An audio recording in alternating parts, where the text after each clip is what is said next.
The post had been standing in the center of Blackridge Hollow's main square for 11 years. Everyone knew what it was for. Children grew up understanding without being told. That post was where the town put its problems on display, let them freeze or bake or bleed until they stopped being problems anymore. It had held trappers who cheated at cards, a man who'd struck the sheriff's deputy, a woman once who'd been found traveling alone and couldn't explain herself well enough. Most of them left town quietly afterward, if they left at all. Tessa Hale had noticed the post her first week in Blackridge Hollow 4 months ago. She'd noticed it the way you notice a rattlesnake on a rock. You don't stare. You don't get closer than you have to, and you don't let yourself forget it's there. She was tied to it now. Wrists bound above her head, rope rough enough to strip skin, the iron spike at the top cutting into her palms every time she sagged. The cold was extraordinary. 20 degrees, maybe less, with a wind that came down off the mountain like it had somewhere to be. She couldn't feel her feet anymore. She'd stopped being embarrassed about that fact maybe an hour ago. When the feeling left and the not feeling set in, which was somehow worse because she could still see her feet and understand that they belonged to her and understand what it meant when you lost feeling in your feet in this kind of cold. She'd eaten food from a discard barrel. That was the whole of it. Behind Grady's provisions, where Vernon Grady's workers threw out the stock that had gone over, the bread that had gone gray, the salted meat that smelled wrong, the potatoes that had begun to shrivel and soften. She'd watched them throw it out. Watched the lid go on the barrel, watched the workers go back inside. Then she'd lifted the lid, taken what she could carry in her coat, and replaced the lid carefully. Vernon Grady had been watching from the upper window. The deputy, a man named Colum Purser, who Tessa had understood immediately, was the kind of man who enjoyed his authority in ways that should have disqualified him from having any, had come for her within the hour. She'd been in her room at the boarding house, if you could call it a room. If you could call it a boarding house, it was a cot in a space divided from other cots by hanging blankets, when the door had crashed open and Purser had come in with 2 men behind him and grabbed her by the arm before she could stand up properly. "Thieving from Grady's," Purser had said, and his voice had that particular quality she'd heard in certain men's voices before, the quality of a man who had already decided the outcome and was now simply narrating his way toward it. "I took discards," Tessa had said, "from the barrel. Things he was throwing away. Things on his property, in his barrel. Things he'd thrown out." Purser had smiled. The 2 men behind him hadn't smiled, which was almost worse because it meant they didn't find it funny. They just found it normal. She'd been dragged to the square in front of maybe 30 people, and 30 had become 60 as word moved through town the way word always moved through small frontier towns, which was faster than anything else and with considerably more distortion. By the time they tied her to the post, she heard someone in the crowd saying she'd broken into Grady's back room and stolen a side of beef. The story had grown a side of beef in under an hour. That had been, she tried to calculate it, perhaps 3 hours ago. The crowd had largely dispersed once the initial spectacle wound down. There were still perhaps a dozen people in the square now, clustered in the cold, watching with the particular expressions of people who wanted to believe they were witnesses to justice rather than participants in cruelty. Among them was Deputy Purser, who had not left. He stood with his arms crossed against the cold, talking to Vernon Grady in a low voice. Every so often, one of them would look at her and say something to the other, and then look away again. She had the distinct feeling they were deciding something. She was right. Purser broke away from Grady and walked toward her with a length of leather strap looped in his hand, and Tessa understood in the way that the body understands things before the mind catches up that the situation was about to cross a threshold it could not uncross. She'd thought the cold and the humiliation were the punishment. She'd been wrong. "Town's got to know stealing has consequences," Purser said. He wasn't talking to her. He was talking to the remaining crowd. "I told you," Tessa said. Her voice was steadier than she expected. "I took discards. Your telling doesn't change my seeing. Your seeing was through glass from 50 feet, in the dark." One of the watchers, a woman with a child on her hip, shifted her weight and looked away. "Good," Tessa thought distantly. "Look away. At least do that much." Purser raised the strap. What happened next? Tessa would spend considerable time afterward trying to reconstruct in the right order. because it happened quickly and her mind was not at its clearest given the cold and the fear and the way her body had narrowed all its focus down to the basic problem of survival. A man walked out of the far end of the square, not out of a building, out of the gap between two buildings, from the direction of the mountain trail, which nobody in Blackridge Hollow used in winter because the mountain trail in winter was where you went if you wanted to freeze to death in spectacular isolation. He was tall and broad-shouldered, dressed in heavy furs that looked like they'd been assembled rather than bought, with a face that had been shaped by years of weather into something angular and deliberate. The kind of face that didn't move much because it had learned that most things didn't require a response. She didn't know him. She knew of him because you couldn't spend 4 months in Blackridge Hollow without hearing about Gideon Cross, who had been pointed out to her once at the trading post months ago, in the way that people point out local landmarks or local dangers, which in frontier towns were often the same thing. Gideon Cross, who had been the best tracker this territory had ever produced before he'd walked away from everything and gone up the mountain. Gideon Cross, who had not been seen in town in somewhere between 8 months and 2 years, depending on who you asked. Gideon Cross, who the town's leadership had declared persona non grata after some conflict nobody would explain cleanly, and who, based on what she was currently watching, appeared to have decided that today was a fine day to stop caring about that. He walked across the square with unhurried steps, and people moved out of his way without quite deciding to, the crowd parting the way water parts around a rock. Purser turned. Grady turned. The remaining onlookers turned. Everyone in that square turned to look at Gideon Cross walking toward the post, and nobody said anything. And Tessa noticed that Purser's hand had lowered with the strap still in it. Gideon reached the post. He looked at Tessa. His eyes were dark and very direct and carried the expression of someone completing an assessment rather than reacting to a sight. "You're the one who took from the discard barrel," he said. It wasn't a question, but she answered it. "Yes." He looked at the rope on her wrists. He looked at Purser. He looked back at the rope. "Colum," he said. Not deputy. Not Mr. Purser. Colum, like a man talking to someone he'd known long enough to have stopped being impressed by. "Cross." Purser's voice had changed. It hadn't gotten quieter exactly, but it had gotten more careful. "You've got no business here." "The town declared I have no business here." "You declared it. There's a difference." "Same thing." "It isn't." Gideon reached into the folds of his coat and produced a knife. Not dramatically, not as a threat, but with the matter-of-fact motion of a man reaching for a tool he needed. He cut the rope at Tessa's wrists with 2 strokes and caught her as her arms dropped, because apparently he'd anticipated that her arms would drop, which they did, falling with a dead weight she couldn't control because the feeling wasn't in them yet either. The sound Purser made was somewhere between a command and a bark. "You stop right there." "I've stopped. She's free." "These are different things." Gideon kept his arm around Tessa's back, steadying her, and she was aware of how badly she needed that steadying and how much she resented needing it, and how both of those things were true at once. "You've interfered with town justice. I've interfered with you hitting a half-frozen woman with a leather strap for eating food you were throwing away. Those words don't mean the same thing, and you know it." Grady stepped forward. He was a big man, Vernon Grady, the kind of big that came from prosperity rather than labor, and he wore it like armor. "That's my property she stole. I have a right to—" "You threw it out," Gideon said. His voice hadn't risen once. "I've seen your barrel. I've seen what goes in it. Bread that's turned, meat that's spoiled. You throw it in the snow behind your building, and in the spring it rots and you throw more on top of it. She didn't steal from you. She saved you the stink." The woman with the child on her hip made a sound that might have been agreement. It was small, but Tessa heard it. Grady's face had gone a color that didn't suit him. "This isn't over, Cross." "No," Gideon said. "It isn't." He walked Tessa out of the square. She went because she had nowhere else to go, and because her feet still weren't working right, and because when she looked back at Purser, she saw his hand tighten on the strap, and understood that Gideon Cross, standing between them, was the only thing that made what came next uncertain, rather than inevitable. He didn't take her anywhere in town. He took her up the mountain trail. Tessa understood this was happening before she had the clarity to fully object to it.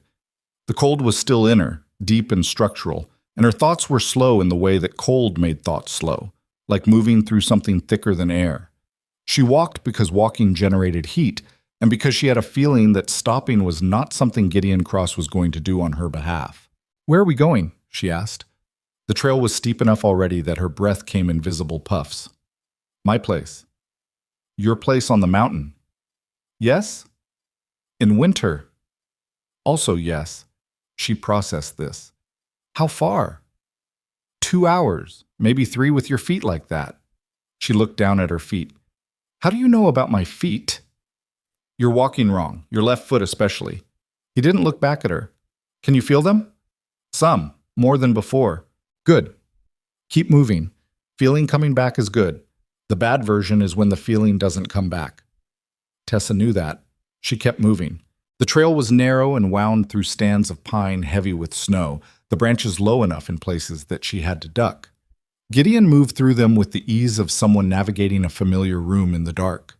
She moved through them like someone navigating an unfamiliar room in the dark, while also slowly regaining sensation in her extremities, which was painful, the pins and needles arriving in waves as the cold began to leave. "Why did you do that?" she asked, once she had enough breath to ask it. He didn't answer immediately. The trail curved around a boulder and widened briefly, and he waited for her to come up beside him before speaking. "Because Purser was going to use that strap and I didn't want to watch it." "You could have kept not watching. You weren't there before." "I arrived when I arrived." "That's not an answer." "It's the answer I have." He glanced at her, and something in his expression shifted slightly. Not softening exactly, but adjusting. "You asked why I stepped in. That's why. I don't have a cleaner reason." Tessa thought about that. "They'll come after you for it." "They've come after me for less." "That's a concerning thing to say to someone you just rescued." "I didn't rescue you. I cut a rope. Whether you're rescued depends on what happens next." She almost laughed. It surprised her. The almost laugh rising up through the cold and the fear and the exhaustion, unexpected, like something surfacing from deep water. She swallowed it back because laughing on a steep mountain trail in below freezing temperatures seemed like a poor use of resources, but it had been there. They walked. Gideon's homestead appeared out of the mountain the way certain things appeared in this country. Not gradually, but suddenly, as if the trees had simply decided to reveal it. A long, low structure built into the slope, its walls thick timber chinked with something that looked like it had been applied and reapplied over years until it was more repair than original. A storage lean-to on one side, a smaller outbuilding she couldn't identify. A yard space that was mostly packed snow but showed, underneath, the evidence of a working space. The stump with the axe still in it, the equipment stacked and covered against the winter, the careful organization of a person who lived alone and had learned that disorder in isolated places cost you more than it cost you anywhere else. He pushed the door open and she went inside. The warmth hit her like something physical. She stopped just inside the door and stood in it because after hours of cold, warmth had a texture, almost a taste, and her body was absorbing it with a kind of desperate greed that she didn't have the energy to be embarrassed about. "Sit," Gideon said, indicating a wooden chair near the stove. He was already moving, pulling off his outer furs with the efficiency of someone who knew exactly what needed doing and in what order. She sat. She watched him feed the stove and add wood and check something she couldn't see at the back of the structure, and then come back to crouch in front of her. He looked at her feet. "Boots off," he said. "I can manage." "I know you can manage. Boots off anyway." She took off her boots. He took her feet in both hands and began examining them with the brisk, impersonal focus of a man assessing a problem rather than making contact, and she let him because her pride had been fairly well dismantled today, and what remained of it didn't seem to apply to having her feet checked by the person who'd kept her from being beaten in a public square. "Frostbite risk, not frostbite," he said eventually. "You'll keep them." He set her feet down and stood. "I'll get water heating. You need to eat." "You don't have to." "I know I don't have to." He looked at her directly. "Do you have somewhere else to be?" She thought about the cot behind the hanging blanket at the boarding house. She thought about Purser's face when Gideon had cut the rope, the particular quality of that expression, the combination of anger and patience that she recognized as a man deciding to wait rather than abandon a plan. "No," she said. "I don't." "Then stop arguing about every small thing and let me feed you." She stopped arguing. He fed her. It was bean soup, thick and heavily salted, with dried meat cut into it. She ate 2 bowls. He watched her eat the first bowl and looked away during the second, which she recognized as a form of courtesy, not commenting on how hungry she was, not making her eat with the consciousness of being observed. She appreciated it without saying so. Afterward, he asked her to talk, which surprised her. "Tell me what happened," he said. "From the beginning." "You saw what happened." "I saw the end of it. Tell me the beginning," she told him. She told him about arriving in Blackridge Hollow 4 months ago, coming down from the north with a small party of travelers who had dispersed once they reached town, each going separate ways. She had a little money, enough for the boarding house for a month. She'd looked for work. She was capable with figures. She'd done bookkeeping for a merchant in the last town she'd lived in, and the town before that. She was a good shot. She could sew, could cook, could mend harness leather in a pinch. She had tried to find work. The work had not been forthcoming in Blackridge Hollow, and she had understood eventually, through a series of conversations and silences and the way that some doors stopped opening when she knocked on them, that this had to do with Grady. Vernon Grady controlled most of the commerce in Blackridge Hollow, the provisions store, the largest trading contracts, the unofficial approval process for who worked for whom. He had decided early that Tessa was the kind of woman who made him uncomfortable, and in his experience, making things uncomfortable for someone was a reliable way to encourage them to leave. "What kind of woman?" Gideon said. Tessa looked at him. "One who doesn't agree with him." "About what?" "About anything, specifically. He tried to hire me early on, said he needed a bookkeeper. The terms were, she paused. The terms were that I would live above the store, in his building, under his roof." Gideon didn't say anything. His expression didn't change, but something in the quality of his silence shifted. "I said no," Tessa said. "He didn't like that." "No?" "I don't imagine he did." Gideon turned the cup in his hands. "And Purser?" "Purser does what Grady wants, or what Grady implies he wants. I'm not sure Grady always has to say it outright anymore. Purser's been doing it long enough that he anticipates." "That's right," Gideon said. It came out like a confirmation of something he already knew, which meant this was not new information to him, which meant he had his own history with these men, which he filed away for later. "What about you?" Tessa asked. He looked up from his cup. "You've been gone from town. How long?" "Long enough." That's what everyone says when they don't want to answer. Something moved at the corner of his mouth. Not quite a smile, the suggestion of one. "About 18 months?" "Why?" He was quiet for a moment. Outside, the wind picked up and said something against the roof, a low hiss and rattle that the structure absorbed without complaint. "Similar reasons," he said finally. "Grady wanted something I wasn't going to give him. Purser made that into a problem. There was an incident." He set down the cup. "I could have stayed and fought it through the official channels. There aren't any official channels in Blackridge Hollow that Grady doesn't have a hand in, so I chose different ground." "The mountain." "The mountain." Tessa looked around the homestead. In the firelight it was rough but not mean. Rough the way things were rough when one person built them to last rather than to impress.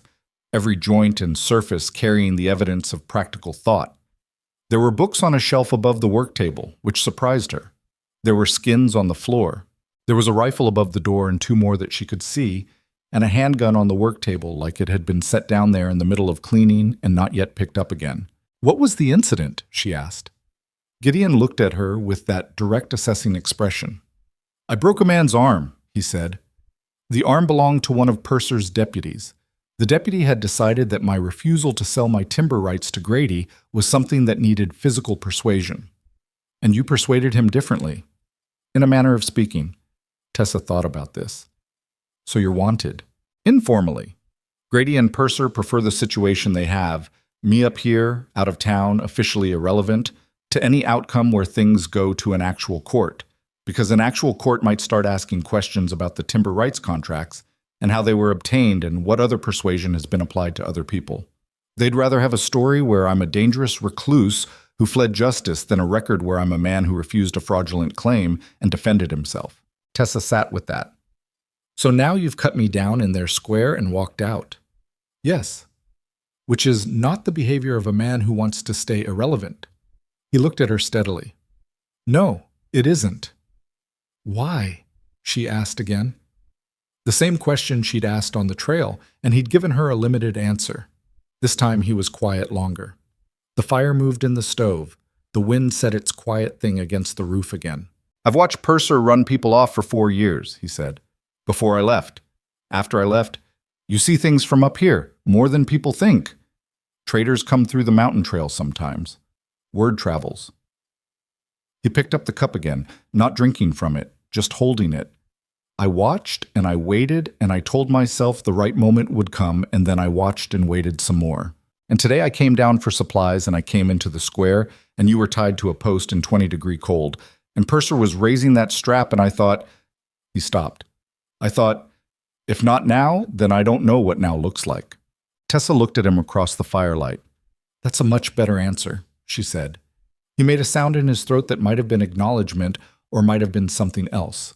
He stood and banked the fire for the night. He showed her where she'd sleep, a separate space, curtained off, with a rope bed and heavy blankets. Without comment or ceremony, as if the arrangement were simply practical, which she supposed it was. She lay in the dark and listened to the mountain and thought about Purser's face when Gideon had cut the rope, and about the way Grady's eyes had followed her as they left the square, and about the particular quality of a man's anger when it is patient. They would come. She understood this without needing to be told. Men like that did not absorb a public defiance and let it stand. The question was what she and Gideon Cross would do about it when they came. She didn't know yet. She was cold and exhausted, and her feet still ached, and she had nothing in the world but the clothes she was wearing and the coat that smelled of rope. But she was alive. She was fed. She was warm for the first time in weeks. She closed her eyes. Outside, the mountain was dark and enormous and very, very quiet. And in the quiet, there was something that was not peace exactly, but was related to it. The kind of stillness that exists at the very beginning of something, before anyone knows what that something is going to be. She woke before light to the sound of Gideon already moving. Not the slow, searching sounds of a person easing into the morning. These were purposeful sounds. The sounds of someone who had made a decision about the day before the day had properly started. The stove was going. She could smell it.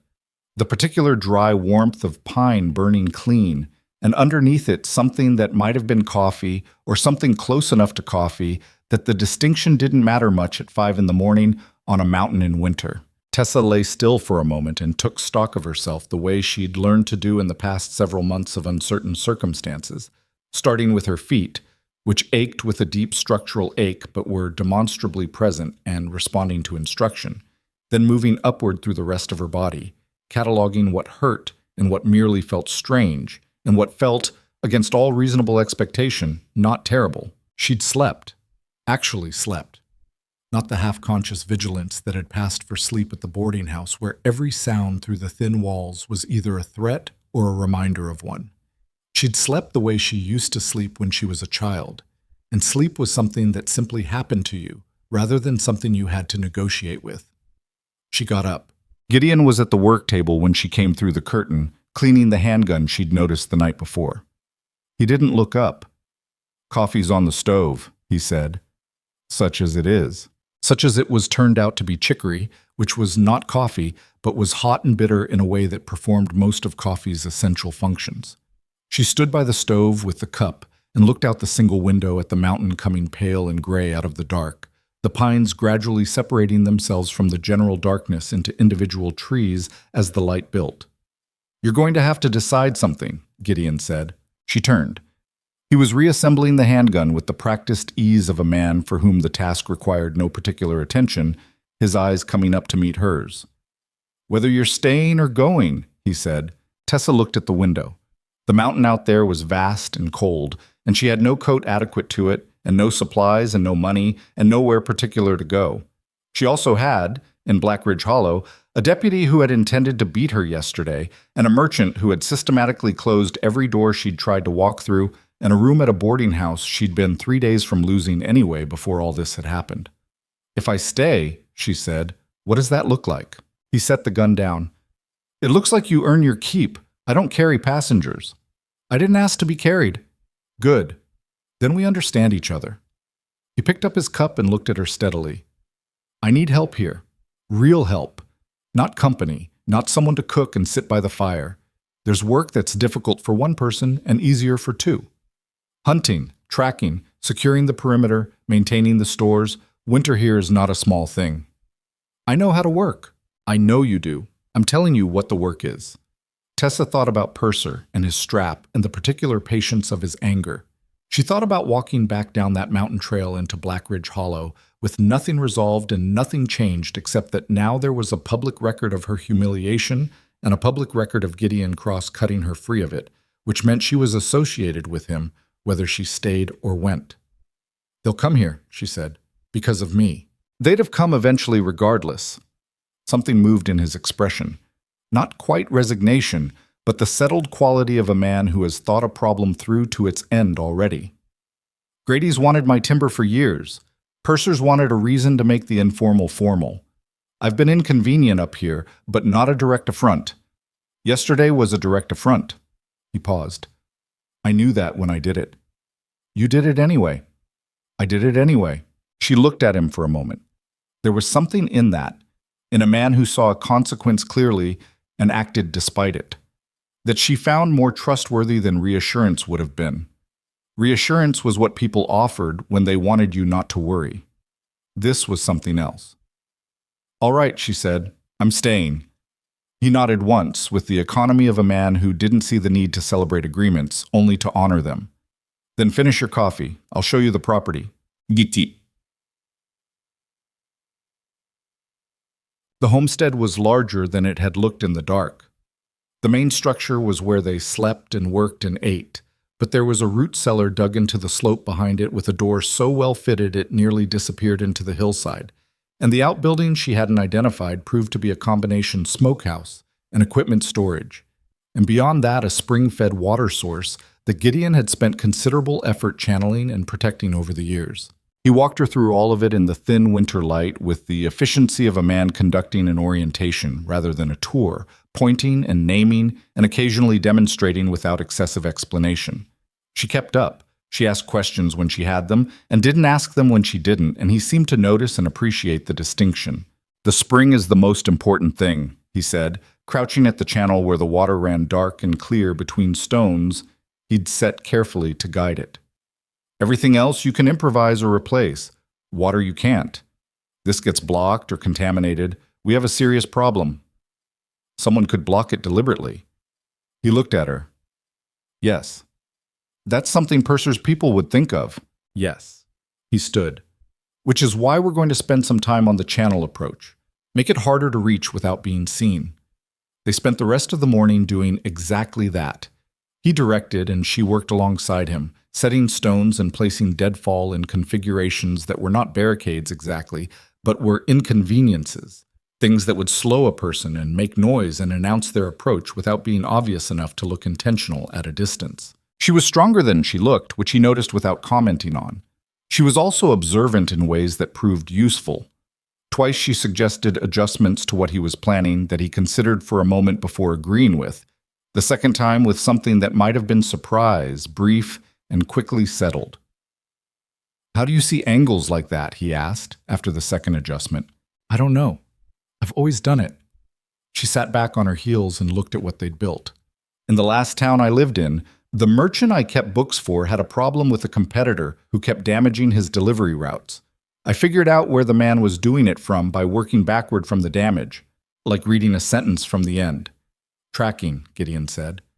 I suppose so. I didn't call it that. That's what it is. He gathered the remaining tools. Tomorrow I'll show you how to do it properly. Tomorrow turned into a week, and the week turned into something that had its own rhythm. She woke before light because he woke before light, and there was no point pretending the curtained space was separate enough to sleep through the sounds of a person already moving with purpose. She learned to have the coffee ready, such as it was, before he came to the table, and he never commented on this, but she noticed that he noticed. The tracking lessons happened in the mornings. He'd take her out into the snow and show her what she was looking at. How to read a trail not just for the animal's presence, but for its direction and speed, and how long ago it had passed. He had a way of teaching that was direct without being impatient, pointing out what he saw, and then waiting for her to find it herself, rather than simply telling her where to look. You're moving your eyes too fast, he said, one morning a week in.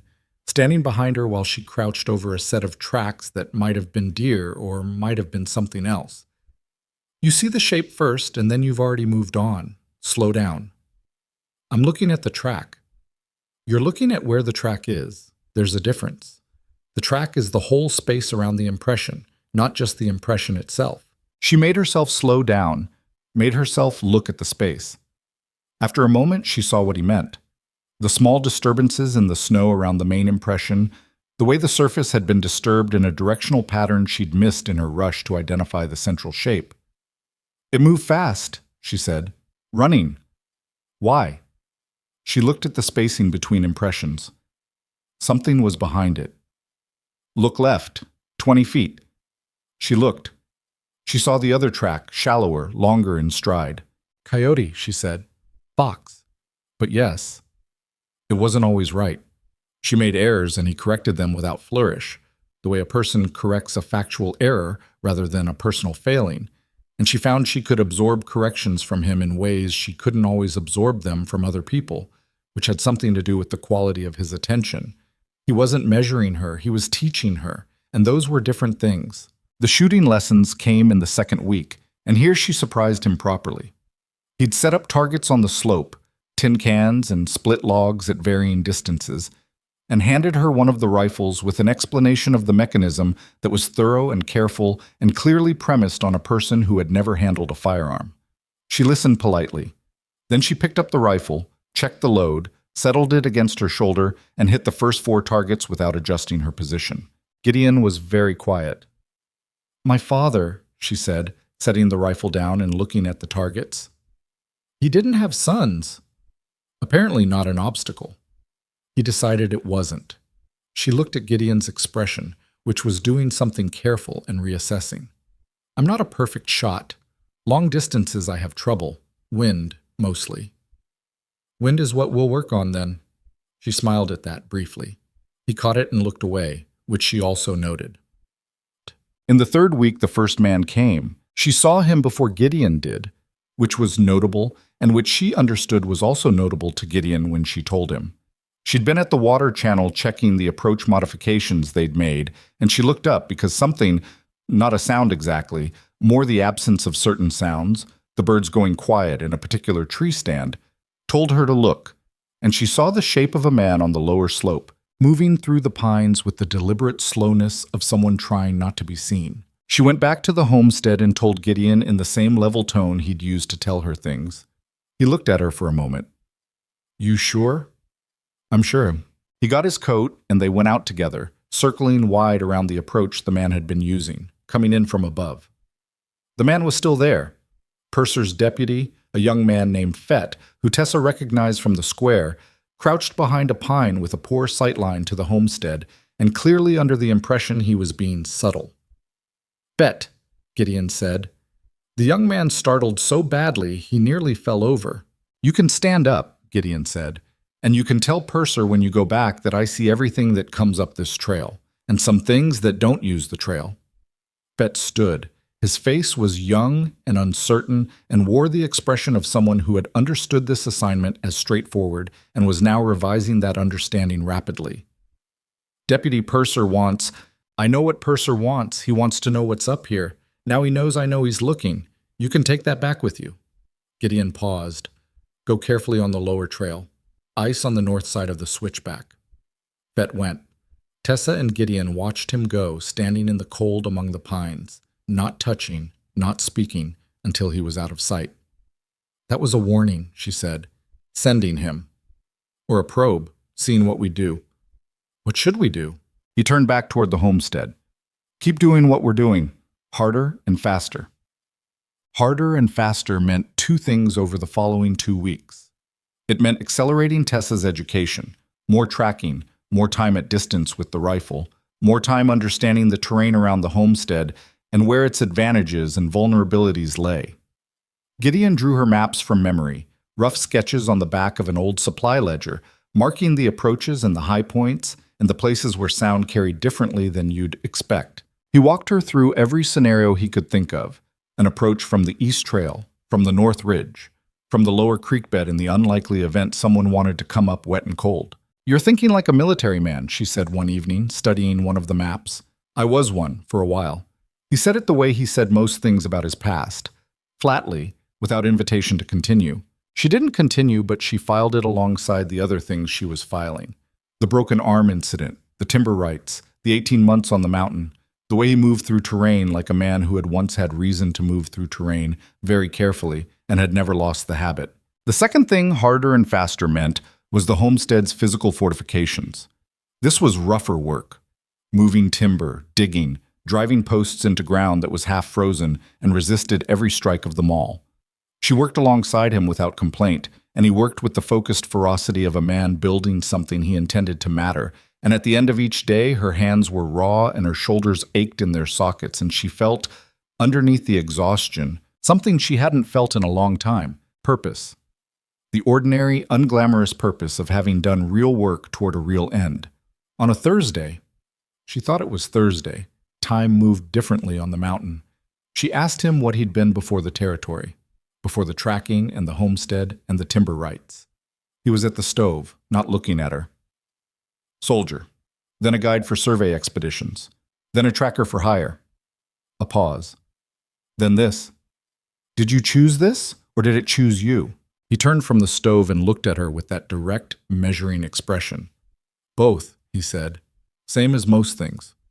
She thought about that. She thought about her own path here, since the merchant she'd kept books for, the town before that, the town before that, always moving because staying meant navigating the particular problem of being a woman who was competent and wouldn't pretend otherwise, which had a way of making certain types of men unreasonable. I had a place, she said. Not here. Before here. I thought I'd stay there. What happened? The man I worked for decided that a woman who understood his accounts better than he did was a problem. He didn't want to fix the problem by learning his own accounts. He wanted to fix it by making me understand that I served at his pleasure and that his pleasure had conditions. She kept her voice even. I left. Gideon was quiet. I've done that 4 times, she said, in 4 different places. Left because staying had terms I wasn't willing to accept. She looked at the fire. Blackridge Hollow was supposed to be different. I chose it because it was far enough from anywhere that I thought maybe the terms would be different. They weren't. They were the same, just colder. He made a sound that was not quite a laugh, something rueful and recognizing, as if she'd described something he'd encountered in a different form. Same terms everywhere, he said, just different enforcers. Yes, the fire moved. Outside, the wind had dropped and the mountain was very still. The particular stillness of cold air that had stopped moving. And in the stillness, she was aware of how the two of them had come to occupy this space with each other. Not comfortably exactly, because comfort implied an ease they hadn't fully reached, but with a kind of habituated recognition. She knew how he moved through the mornings. She knew that he read in the evenings if he thought she wasn't watching, pulling one of the books from the shelf above the work table with the slightly self-conscious motion of a man who wasn't sure it was consistent with the rest of himself. She knew that his left shoulder bothered him in the cold.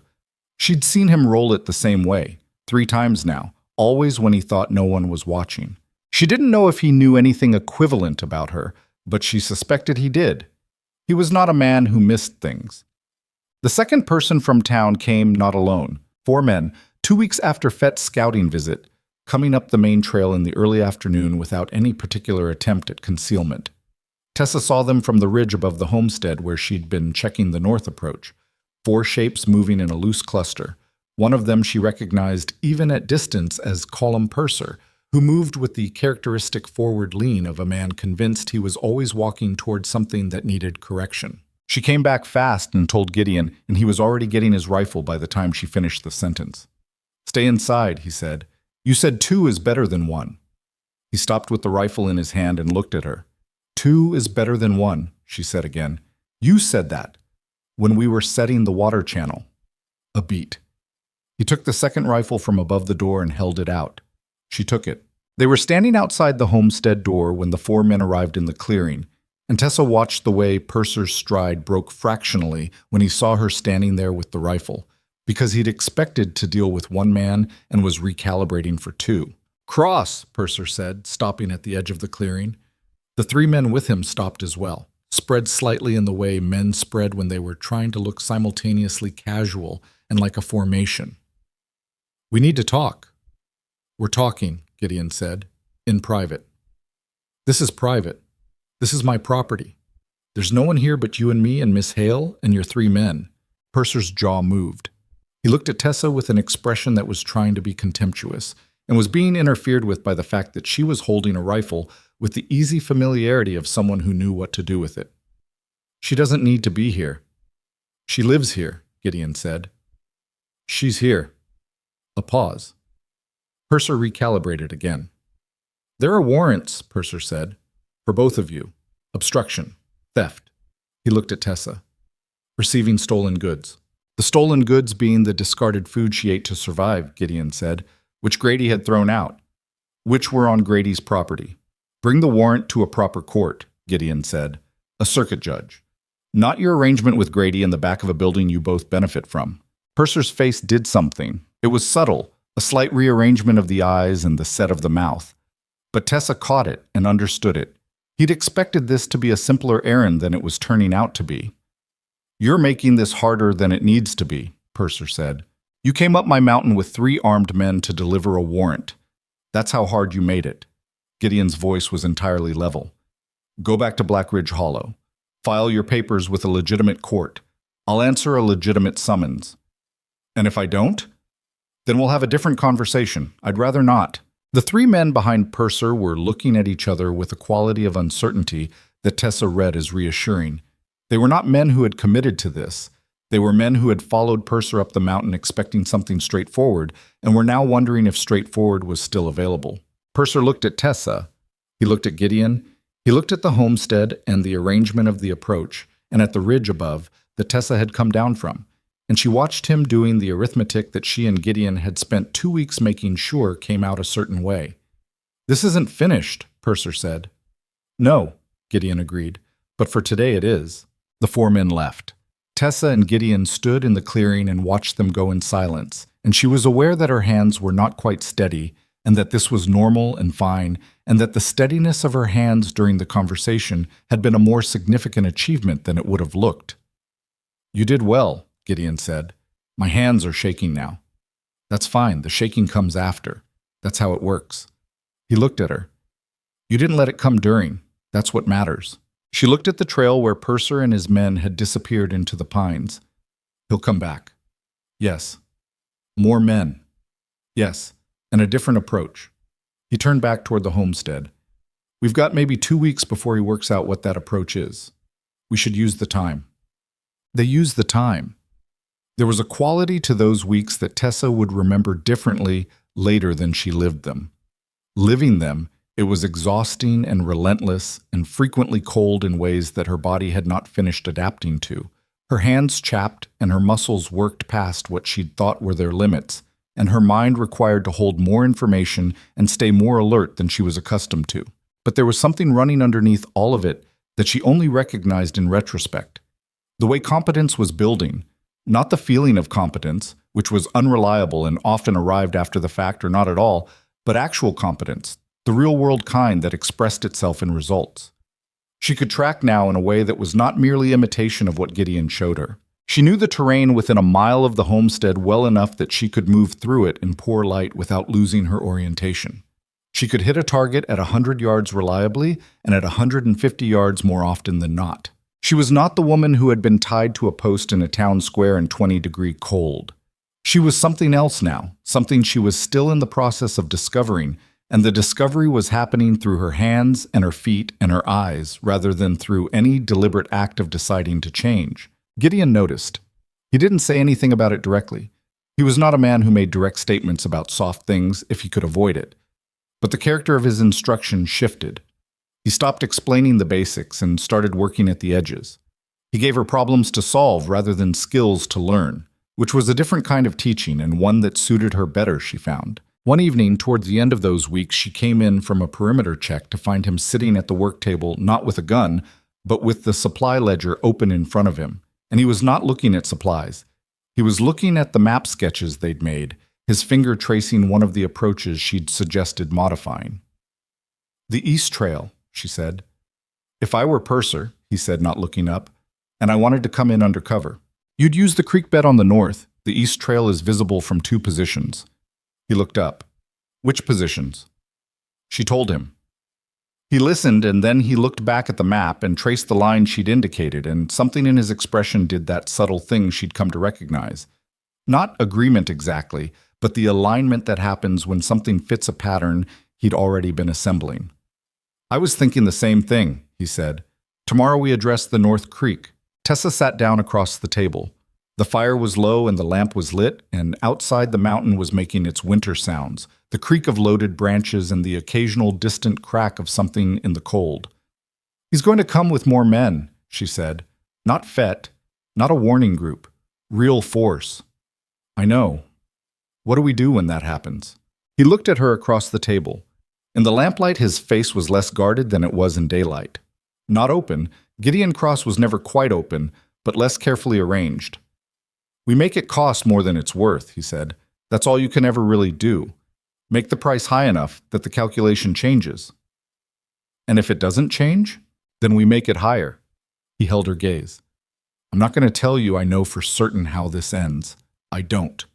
But I know this mountain better than anyone they'll send up it. And I know what we've built here, and I believe that counts for something."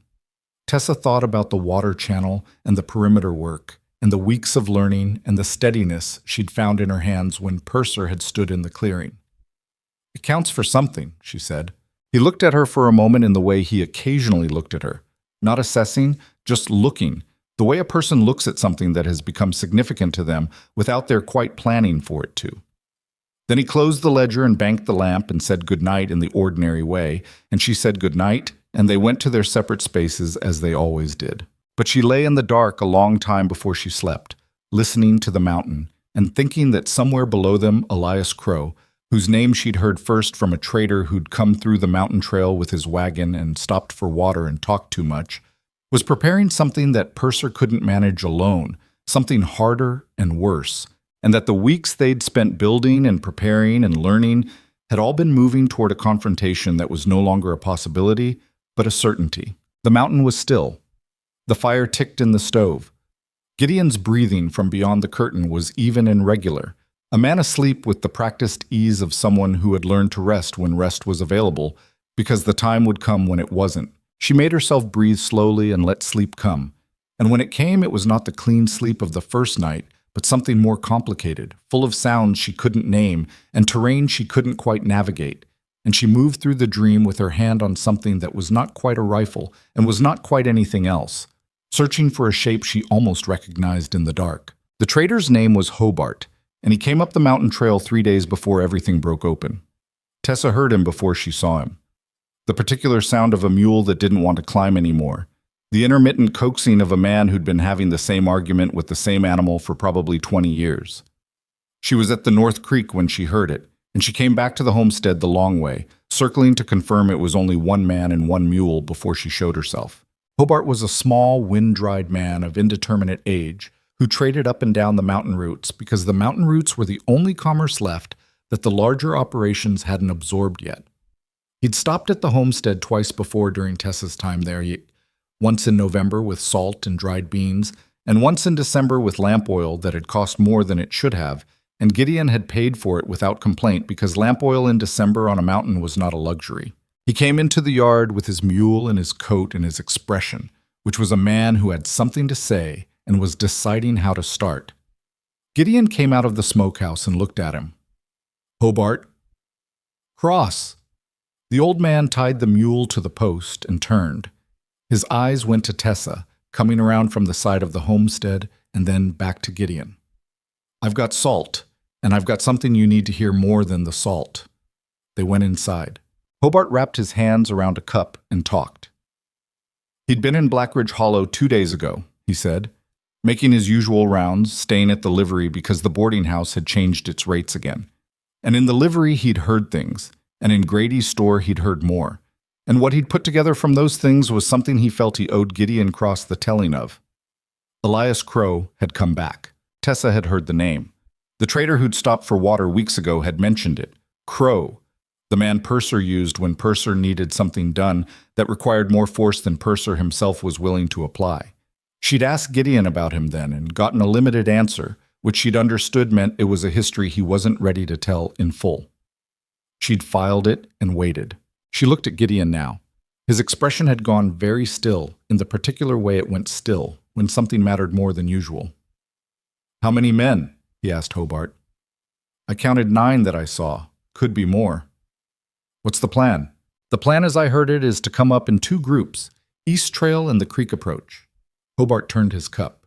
He was not looking at either of them directly, the way a person looks away from bad news as if not watching it will slow its arrival. Crow's telling his men it's official, that there's a warrant and a legal authority. There isn't, or not the real kind, but they don't all know that. "When?" Tessa said. Hobart looked at her. 2, 3 days. He was still gathering his people when I left." The room was quiet. The stove ticked. Tessa looked at Gideon, who was looking at the table with the focused inward expression of a man running calculations he needed to finish before he spoke. "Why are you telling us this?" she asked Hobart. The old man looked at her for a long moment. "Because I've been moving through this territory for 17 years, he said, "and I've watched Grady close more people out than I can count. Watched Purser run people off for nothing. I've kept my head down because a man my age with a mule and a trade route can't afford enemies." He paused. "But I'm old enough now that I'd rather do one right thing late than keep not doing it."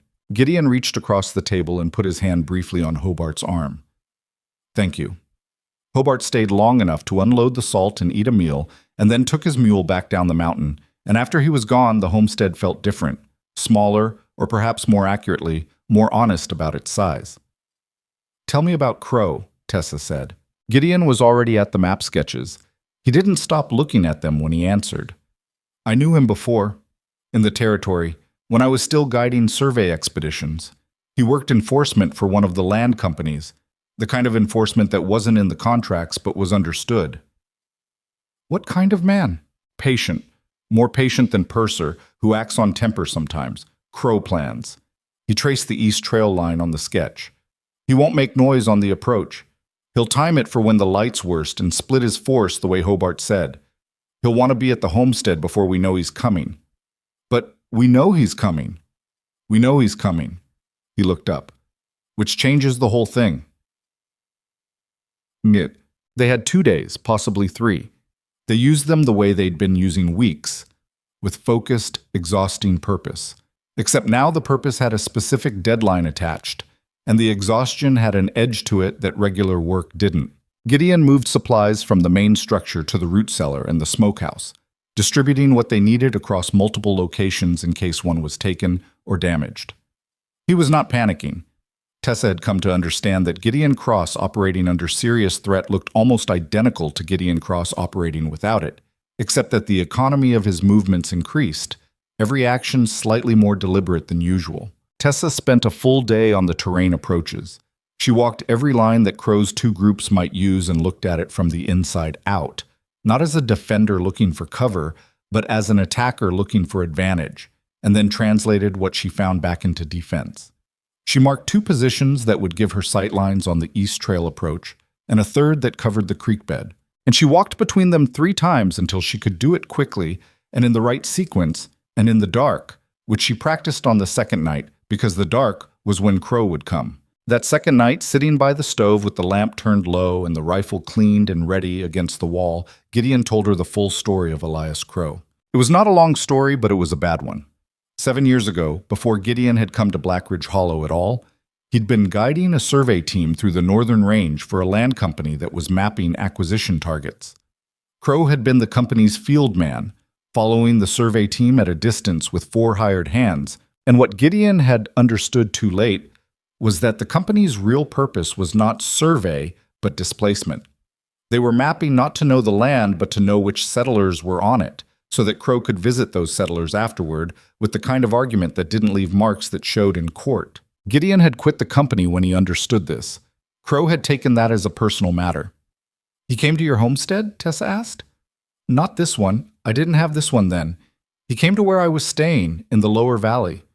Gideon looked at the stove. 3 men with him. We had a conversation that ended badly for 2 of his men and worse for him. Not badly enough, as it turns out. "You should have—" Tessa stopped herself. "I know." His voice was flat. I know I should have. At the time, I thought it was finished. I thought a man who'd been hurt that badly would recalculate. He paused. Crow doesn't recalculate. That's the thing about him. He carries things. Tessa was quiet for a moment. And now Grady's hired him. Grady didn't have to hire him. Crow's been looking for a reason to finish this conversation for 7 years. Grady just gave him a reason that pays. Outside, the wind moved through the pines with a sound like breathing. Tessa watched the fire and thought about patience. The kind of patience that carries a grudge across 7 years and 2 territories and arrives finally with 9 men and a plan worked out in advance. We can't let him reach the homestead, she said. We need to take the positions before he gets here. Yes, and we need to separate his 2 groups. If they arrive together, we're outnumbered badly. If they arrive separately, we're outnumbered less badly, Gideon said. Yes. It wasn't much, but it was what they had, booked. Crow came on the 3rd day, before dawn. Tessa had been in her position on the East Ridge for 2 hours by the time she heard them. Not because she'd heard anything, but because the birds had gone quiet in the pine stand below, and birds didn't go quiet for weather or animals in the way they went quiet for groups of men moving in forced silence through their territory. She counted shapes in the darkness. 5 on the East Trail, which meant 4 on the creek approach, where Gideon was positioned. She let them get 2/3 of the way up the trail before she fired. She didn't fire at men. She fired at the trail itself.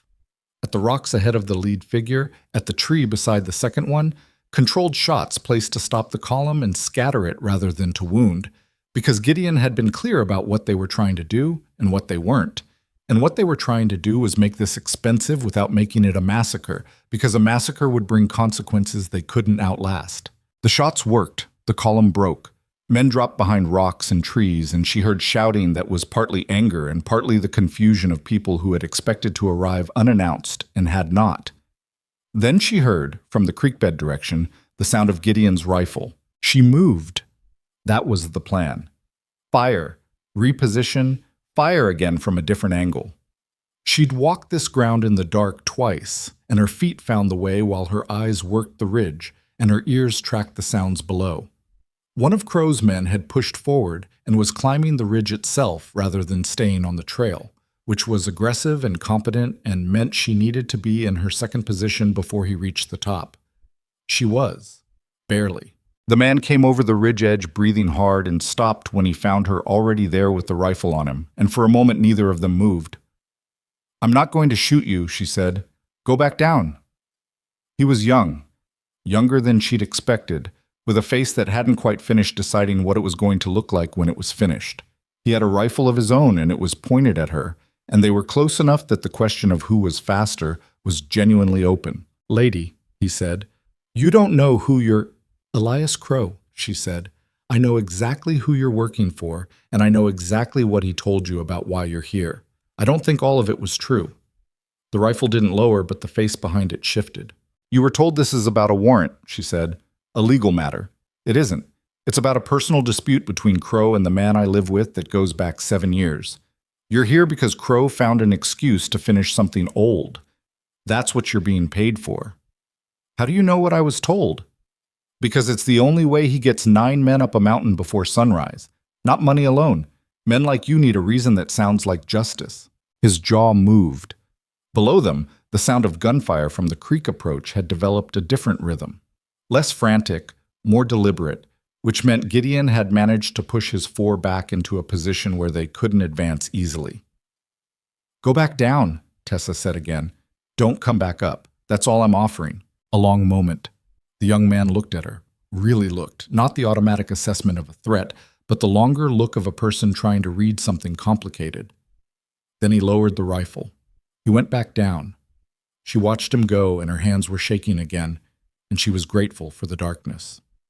Crow himself came up the East Trail at full daylight, which was a different thing entirely from sending men up in the dark. He came in the open, which meant he'd decided that subtlety was finished. Tessa saw him from the ridge, and the recognition was immediate, even though she'd never seen him. There was a type, and he was perfectly the type of man who had made his way in this territory by making himself into a version of threat so complete that people felt it before they understood it. He was tall, narrow-shouldered, but deep-chested, with a face that carried old damage without apology.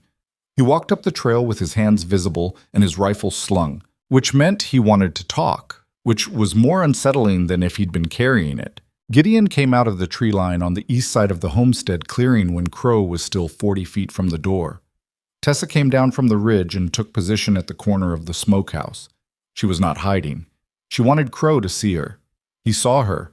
He looked at her for a moment and then looked at Gideon. 7 years, Crow said. His voice was not what she'd expected. It was mild, almost conversational, the voice of a man comfortable in the fact of his own intention. Give or take, Gideon said. You've built something up here. Crow looked at the homestead, the outbuildings, the evidence of 2 years of deliberate work. I'll give you that. You've said what you came to say, Gideon said. You want to finish an old conversation. I'm telling you the old conversation was finished 7 years ago when you walked away from it. I didn't walk away. I was carried. And now you're back. With 9 men, or 8 now, or however many are still on the hill. Gideon's voice was level. I'm going to tell you what this costs you. The people in Blackridge Hollow know you're here. Hobart knows you're here. The trader who told us you were coming. There are people who will account for what happens on this mountain today. If this turns into what you want it to turn into, there's a record of who started it and how. Something moved through Crow's face. It was not uncertainty. It was the expression of a man absorbing new information and adjusting, which was more dangerous than uncertainty. Grady has the deputy, Crow said. Grady has Purser, Gideon corrected. Purser has jurisdiction in Blackridge Hollow. This mountain is not Blackridge Hollow. And Purser doesn't have a circuit judge, and a circuit judge is the only thing that makes a warrant up here legal. You've thought this through. I had time. Crow was quiet. He looked at Tessa again with the focused assessment of a man who hadn't accounted for her in his planning and was recalculating what she meant for his options. Who are you? He asked her. The woman who talked one of your men off the East Ridge an hour ago, she said. And the woman who's been on this mountain long enough to know it better than anyone you brought with you. Crow turned back to Gideon. She's got a mouth. She's got good sense. Pay attention to what she said. A beat. The morning was very clear, cold and bright, the kind of winter morning that made everything look clean and hard-edged, and in that light Crow stood in the clearing and the calculation was visible in him, not on his face but in his stillness, the way a man goes still when he's running numbers he doesn't fully like the look of. Call your men, Gideon said. Tell them to walk down. I'll do the same. We're done today. This isn't done. Maybe not, but today it is. Crow looked at Gideon with an expression that was not quite hatred. Hatred would have been simpler. It was older than hatred, the expression of a specific wound that had been carried long enough to shape itself into something permanent. He called his men. They walked down. 6 of them came out of the trees and the rocks and assembled in the clearing and walked down the east trail in a loose, unhappy group, and Crow went last, and he did not look back, which Tessa understood was worse than if he had. She and Gideon stood in the clearing until the sound of them was gone, and for a moment neither spoke. He'll come back, she said. Tonight, Gideon said, or tomorrow night. He won't wait long. She'd known this. She'd known it before Crow had appeared on the trail, but hearing it said flatly in the clear, cold morning made it real in a different way. How many of his men do you think believed what I told the one on the ridge? Gideon looked at her. About the warrant being false? About them being here for an old grudge instead of a legal purpose. He thought about it. 2, maybe 3. That's something. It's something. He turned back toward the homestead. We need to talk about the night approach. What? They talked about the night approach. They talked about it through the afternoon and into the early dark, working through the scenarios with the maps and what they knew about Crow, and what they'd observed that morning about the positioning and behavior of his men. Tessa built it up piece by piece, the way she'd learned to approach the tracking problems, starting from the end result Crow wanted and working backward to identify what choices led there, and then finding the points where those choices could be interrupted. He won't split his force again, she said. He tried that this morning and it didn't give him what he needed. Tonight he'll come together. East Trail, Gideon said. In the dark, it's the most direct. Then we need to not be in the homestead. He looked at her. He's planning to put us in the building and deal with the building, she said. That's the logic of bringing everyone together. One point overwhelming it. If we're not in it when he gets there, he's planning for the wrong problem. Gideon was quiet for a moment. She could see him working through it. The ridge above the clearing, he said. Both of us. Before he arrives. We'd be exposed. We'd be above him, at night on ground we know, and he doesn't. He looked at the map sketch and then at her. It's a risk. Every option is a risk. This one uses what we have. Another silence. Outside the dark was complete now, and the mountain was doing its winter quiet, the deep structural silence that she'd learned to read. Not absence of sound, but the presence of cold and stillness, and the particular quality of high altitude in winter. All right, he said. They went out at midnight, 2 hours before Crow came. They took position on the ridge above the clearing in the dark, and the cold that was serious enough that Tessa's breath fogged steadily and her fingers ached in their gloves, and she moved them every few minutes to keep them functional because functional hands were not optional tonight. Crow came at 2 in the morning. She heard them before she saw them. 7 men this time, or possibly 8, moving up the east trail with the suppressed sound of people who thought they were being quiet. In the dark from above they were shapes, then resolving shapes, then figures, and she picked out Crow by his particular way of moving, the slight forward lean she'd catalogued that morning. They reached the clearing. They saw the homestead, dark and apparently empty. She heard Crow say something low to the man beside him. Then Gideon fired. Not at a man, at the ground ahead of Crow, close enough that the impact threw up dirt and snow, and in the same instant Tessa fired at the tree to the right of the group. And both shots came from above and from slightly different angles, and the effect on the group was immediate and significant. They scattered, and the scattering was not orderly, and 2 men went left toward the smokehouse, and 3 went right, and 1 went back toward the trail, and Crow stood for one exposed moment in the middle of the clearing looking up at the ridge. "Crow!" Gideon called. His voice came off the ridge and the homestead wall together and filled the clearing with an effect that was larger than one man's voice. "It's done. Call them off." What happened next was not clean. Tessa had known it would not be clean. One of the men who had gone toward the smokehouse had kept moving instead of taking cover, and he came up the ridge from the south side with more speed and capability than she'd anticipated, and he reached her position before she'd fully reoriented, and for a moment, several seconds that felt much longer. They were close enough that the rifle was not the right tool, and she knew it. She used the stock instead. The impact was jarring and ugly, and not at all like anything she'd been taught, and the man went down hard and stayed down, and she stood over him breathing with difficulty, and her hands shaking in a different way than they'd ever shaken before. "Clear," she said, loud enough for Gideon to hear. Her voice came out steadier than she felt. Below, in the clearing, Crow had not moved. He was still standing where he'd been when the shots came, and in the dark, Tessa could not read his expression, but she could read his posture, and his posture was a man who had arrived at a kind of clarity. He was alone. His men had scattered, and 2 were down. Not dead, she didn't think, but down. And the positions above him were held, and the arithmetic of this situation was not what he'd calculated when he'd left Blackridge Hollow. "This ends here," Gideon said. He was coming down from the ridge now, rifle in hand, moving through the dark with the sure-footed ease of a man who knew every stone. "Not for tonight. For good." Crow looked at him. "You can't make that happen. You've got 3 men you can account for right now. The rest ran or are down. You're standing in a clearing on a mountain that isn't yours at 2 in the morning, and everything you planned tonight didn't work." Gideon stopped 15 feet from Crow. "Grady hired you to finish this. Grady made you a promise about what this would cost and what it would earn. Grady doesn't keep promises, Crow. You know that better than I do. You've been doing his errands long enough." Crow was quiet. And the quiet, something shifted. It was subtle. It was the kind of shift that you had to know a person to read. And Tessa didn't know Elias Crow, but she'd spent months learning to read things that were subtle, and it was there. The fractional drop in the shoulders, the way his hands opened slightly at his sides. Not surrender. Not quite.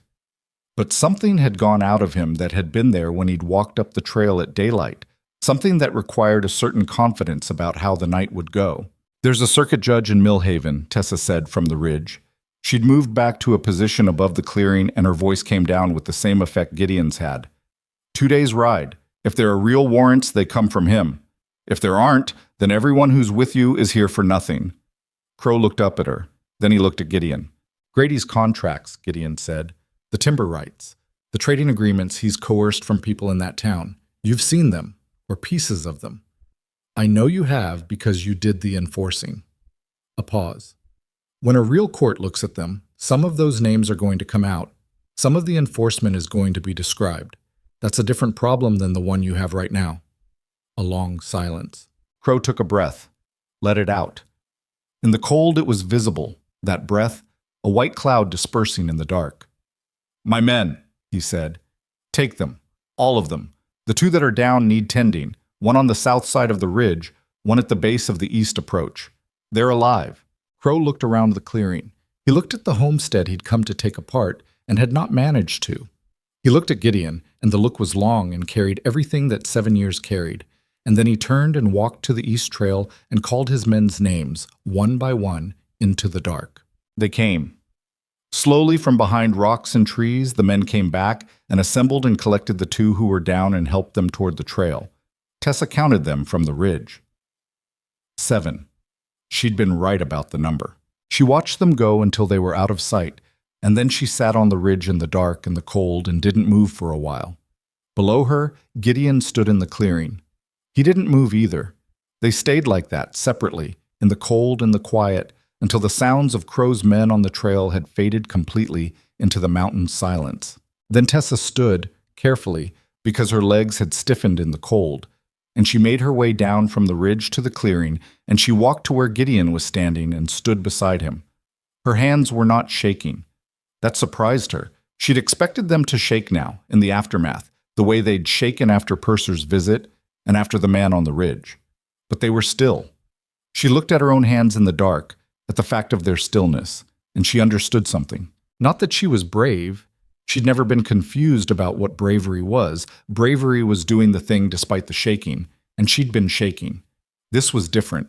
This was the stillness that came from having done the thing enough times that the body had stopped treating it as an emergency. She had become, somewhere in the weeks on this mountain, something other than afraid. Gideon looked at her. He didn't say anything for a moment. Then he said, "Your hands." I noticed. He looked at them and then at her face. Something in his expression did the thing it did sometimes. That almost movement, that suggestion of something he wasn't going to say. "Come inside," he said. "It's cold."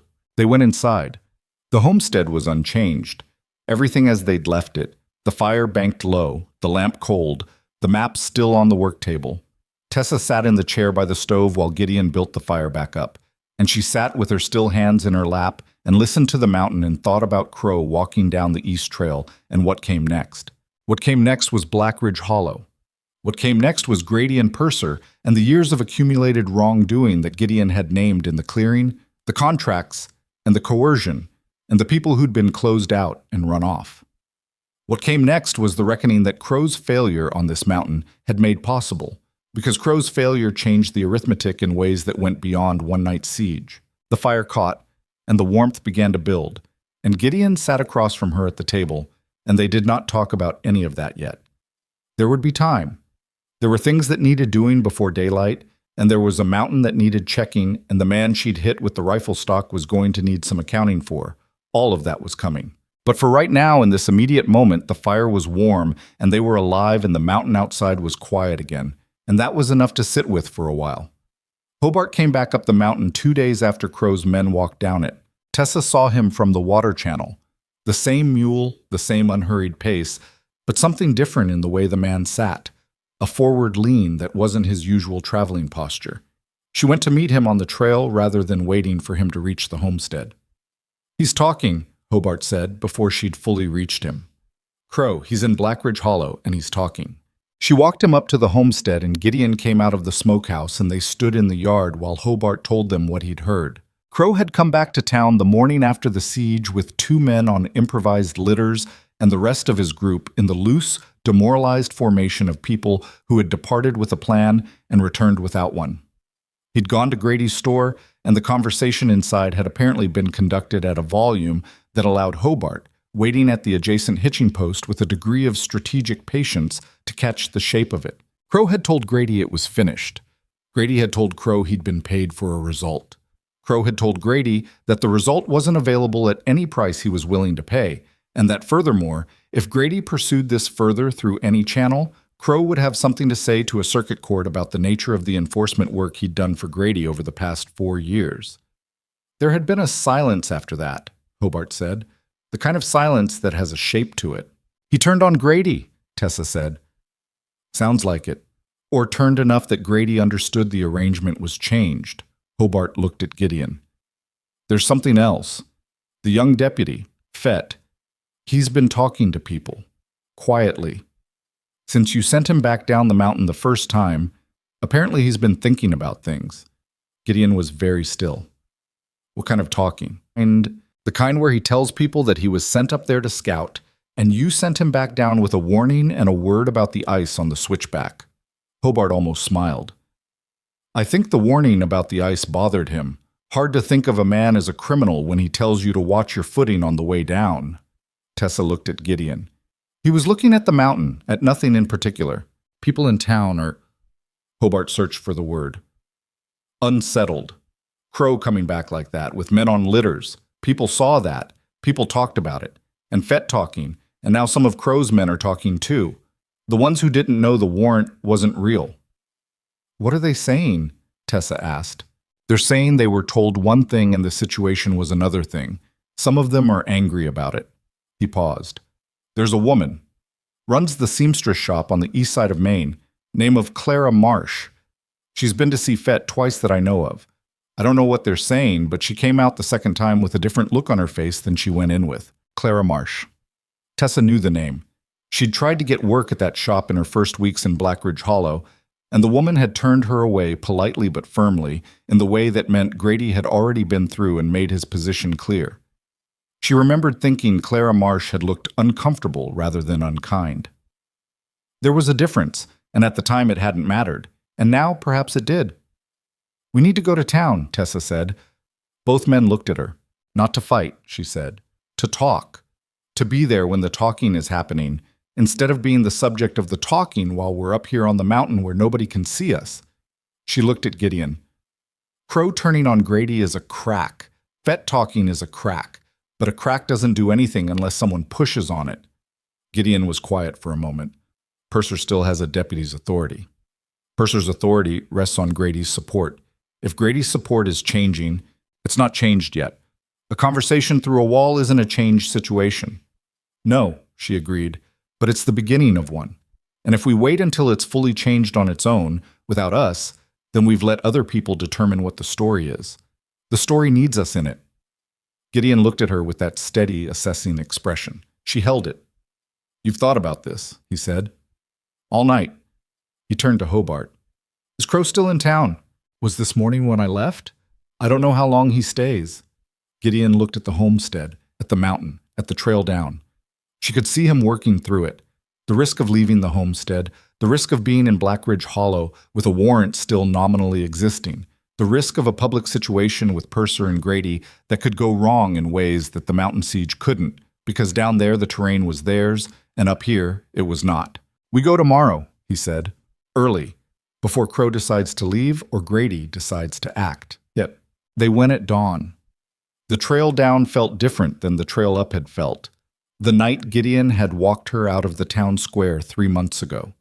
Then she'd been moving away from something with her feet barely working and her mind narrowed to the immediate problem of warmth and survival.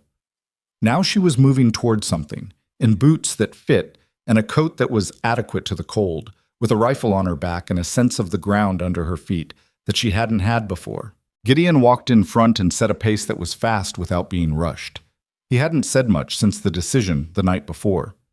She'd learned to read his silences by now. This one was not doubt, it was preparation, the internal kind that happened before you said the thing you'd been deciding to say for a long time. Are you afraid? She asked, when they were halfway down. He took a moment. Of Purser? No. Of what happens if this doesn't work. Define doesn't work. If people don't, if the cracks aren't as deep as they look from a distance, if Grady's hold on things is stronger than Crow's defection suggests. He walked another 30 feet before answering. Then we're in a worse position than we are now, in town, on their ground, with a warrant. He paused. But the alternative is staying on the mountain while other people decide what the truth is. And I've done that for 18 months, and it hasn't made the truth cleaner. She thought about that for the rest of the descent.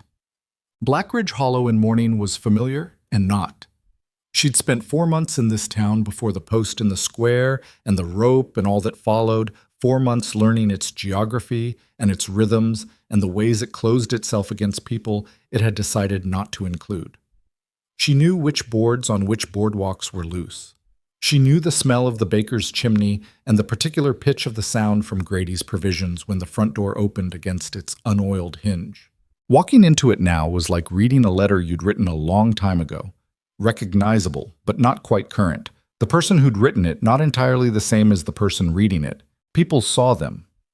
She watched it happen. A man coming out of the livery who stopped with his hand on the door and stared. A woman crossing the street who saw them and changed course without quite looking like she was changing course. Word moved through Blackridge Hollow faster than anything else, and it was moving now. She could feel it. The information of their presence spreading outward from them like ripples. Grady's store first, Gideon said quietly. Not Purser. Purser reacts to what Grady tells him. Grady won't talk to us. No. But Grady will see us walk in, and Grady will understand that we're not hiding on the mountain anymore, and that's information he needs to have before we talk to anyone else. They went into Grady's store. Vernon Grady was at his counter when they came through the door, talking to a man Tessa didn't recognize. Both of them stopped. Grady's face went through several things quickly, none of which he fully completed before settling on an expression of cold deliberateness. You've got nerve, Grady said. Good morning, Vernon, Gideon said. He said it the way you'd say it to someone you'd known a long time, without warmth, but without heat either. How's your back room? Still using it for conversations you don't want on record? Get out of my store. In a moment. Gideon looked at the other man at the counter, who had the look of a supplier or a contractor, someone with business here that was now being complicated by the current situation. Whatever he's told you about the terms, there's a circuit judge in Millhaven who has a different version, worth knowing before you sign anything. The contractor looked at Grady. Grady's jaw was doing something tight and controlled. Get out, Grady said again, or I'll have you taken out. With what authority? Tessa said. Both men looked at her. She'd barely spoken since they'd entered, and she saw the adjustment both of them made.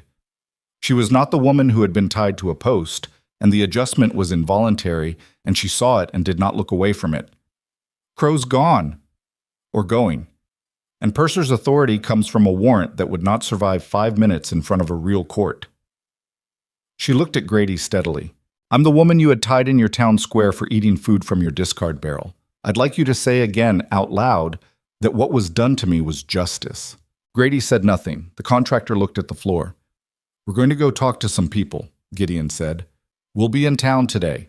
If you want to have a real conversation with real witnesses, I'm available. They left. What? Clara Marsh was in her shop, with the door closed against the cold, and she looked up when Tessa came in with an expression that started as surprise and moved quickly into something more complicated. Gideon waited outside. Tessa had asked him to. This part required a different approach. I remember you, Claire said. She was a practical-looking woman in her 40s with hands that showed the work she did and eyes that showed she thought more than she said. You came looking for work. You turned me away. I did. Clara held her gaze. I'm sorry for it. The directness of it surprised Tessa. She'd prepared for deflection, for the particular kind of revisionism that people used when they'd participated in something they later regretted. The story where they'd had no choice, where the circumstances had been beyond them, where they'd actually been trying to help in ways that weren't visible. There was none of that. Grady had spoken to me, Clara said, before you came. He has a way of speaking to people that is, it's not a threat exactly. It's more like a description of how things work and how things could stop working, for people who depend on the commerce of this town. She paused. That's an explanation, not an excuse. I know the difference, Tessa said. Clara nodded. She was quiet for a moment, her hands on the counter. You've been on the mountain, with Cross, for 3 months. And now you're here. Now we're here. Tessa looked at her directly. I'm not here to make you feel bad about a decision you made under pressure. I'm here because things are changing in this town, and the direction they change depends on whether people who know what happened are willing to say what they know. To Fett, to other people, or eventually to a circuit judge. Clara was quiet. You know what Grady's done, Tessa said. Not just to me, to others. You've been here long enough to have watched it. Watching and saying are different. Yes, they are. Tessa leaned slightly on the counter. But Crow's gone, and Grady doesn't have his enforcement anymore, and Purser is a man who follows. He's not a man who leads. If what he's following stops moving, he stops. She paused. Now is the moment when watching and saying become the same distance from each other as they'll ever be. Clara looked at her hands. She turned them over, looked at the palms. A long silence. Fett came to me, she said finally. Or I went to him. I don't remember now who went first. A slight dry sound that wasn't quite a laugh. He's young. He's been carrying things that are too heavy for someone his age. What kind of things? Names. People who Purser moved on because Grady indicated it. People who lost contracts or had their goods held or got paperwork that was wrong in ways they couldn't prove, but that cost them time and money. She looked up. I have some of those names. I've kept track. I'm not sure why. Maybe because keeping track felt like the only thing I could do that didn't make me part of it. Tessa looked at her steadily. A circuit judge would want those names. A circuit judge would want a lot of things. Yes, and we need to get him here. That requires someone to make the request through a channel that Grady doesn't control. Someone whose name and standing in this town would make the request credible. Clara Marsh looked at her for a long moment. Then she looked out the window at the main street, at the town she'd been part of for, Tessa guessed, most of her adult life. I'd need to speak to 2 other people first, Claire said, before I put my name to anything. Talk to them today, Tessa said. We're here today. They were in town for 8 hours. In those 8 hours, things happened that Tessa had no clear map for, because she'd been planning for confrontation, and what unfolded was something more gradual and more human, and in some ways harder to navigate than a direct fight. People came to them, not in groups, but one at a time or 2 at a time, finding them on the street or in the small lunch counter near the livery where they sat and drank coffee and waited and were visible. A man who ran a hauling operation and had been paying Grady a percentage of his contracts for 2 years under terms he'd never agreed to. A family who'd had their water access cut off the previous spring through an arrangement Purser had facilitated.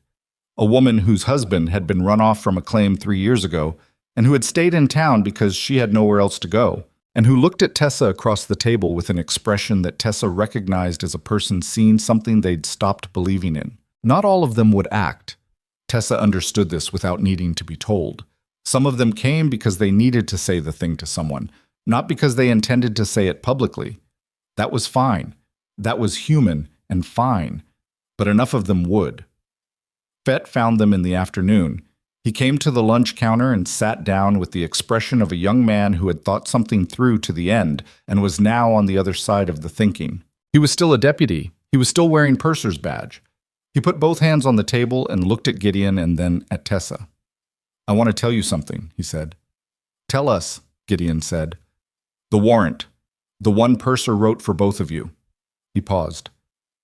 There's no case number. A real warrant has a case number assigned by a magistrate. Purser wrote it himself and put a number on it that he made up. I checked. Tessa looked at Gideon. You checked, Gideon said.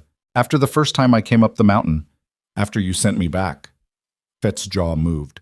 The ice on the switchback. I checked. He said it as if this were the thing that had started the pull.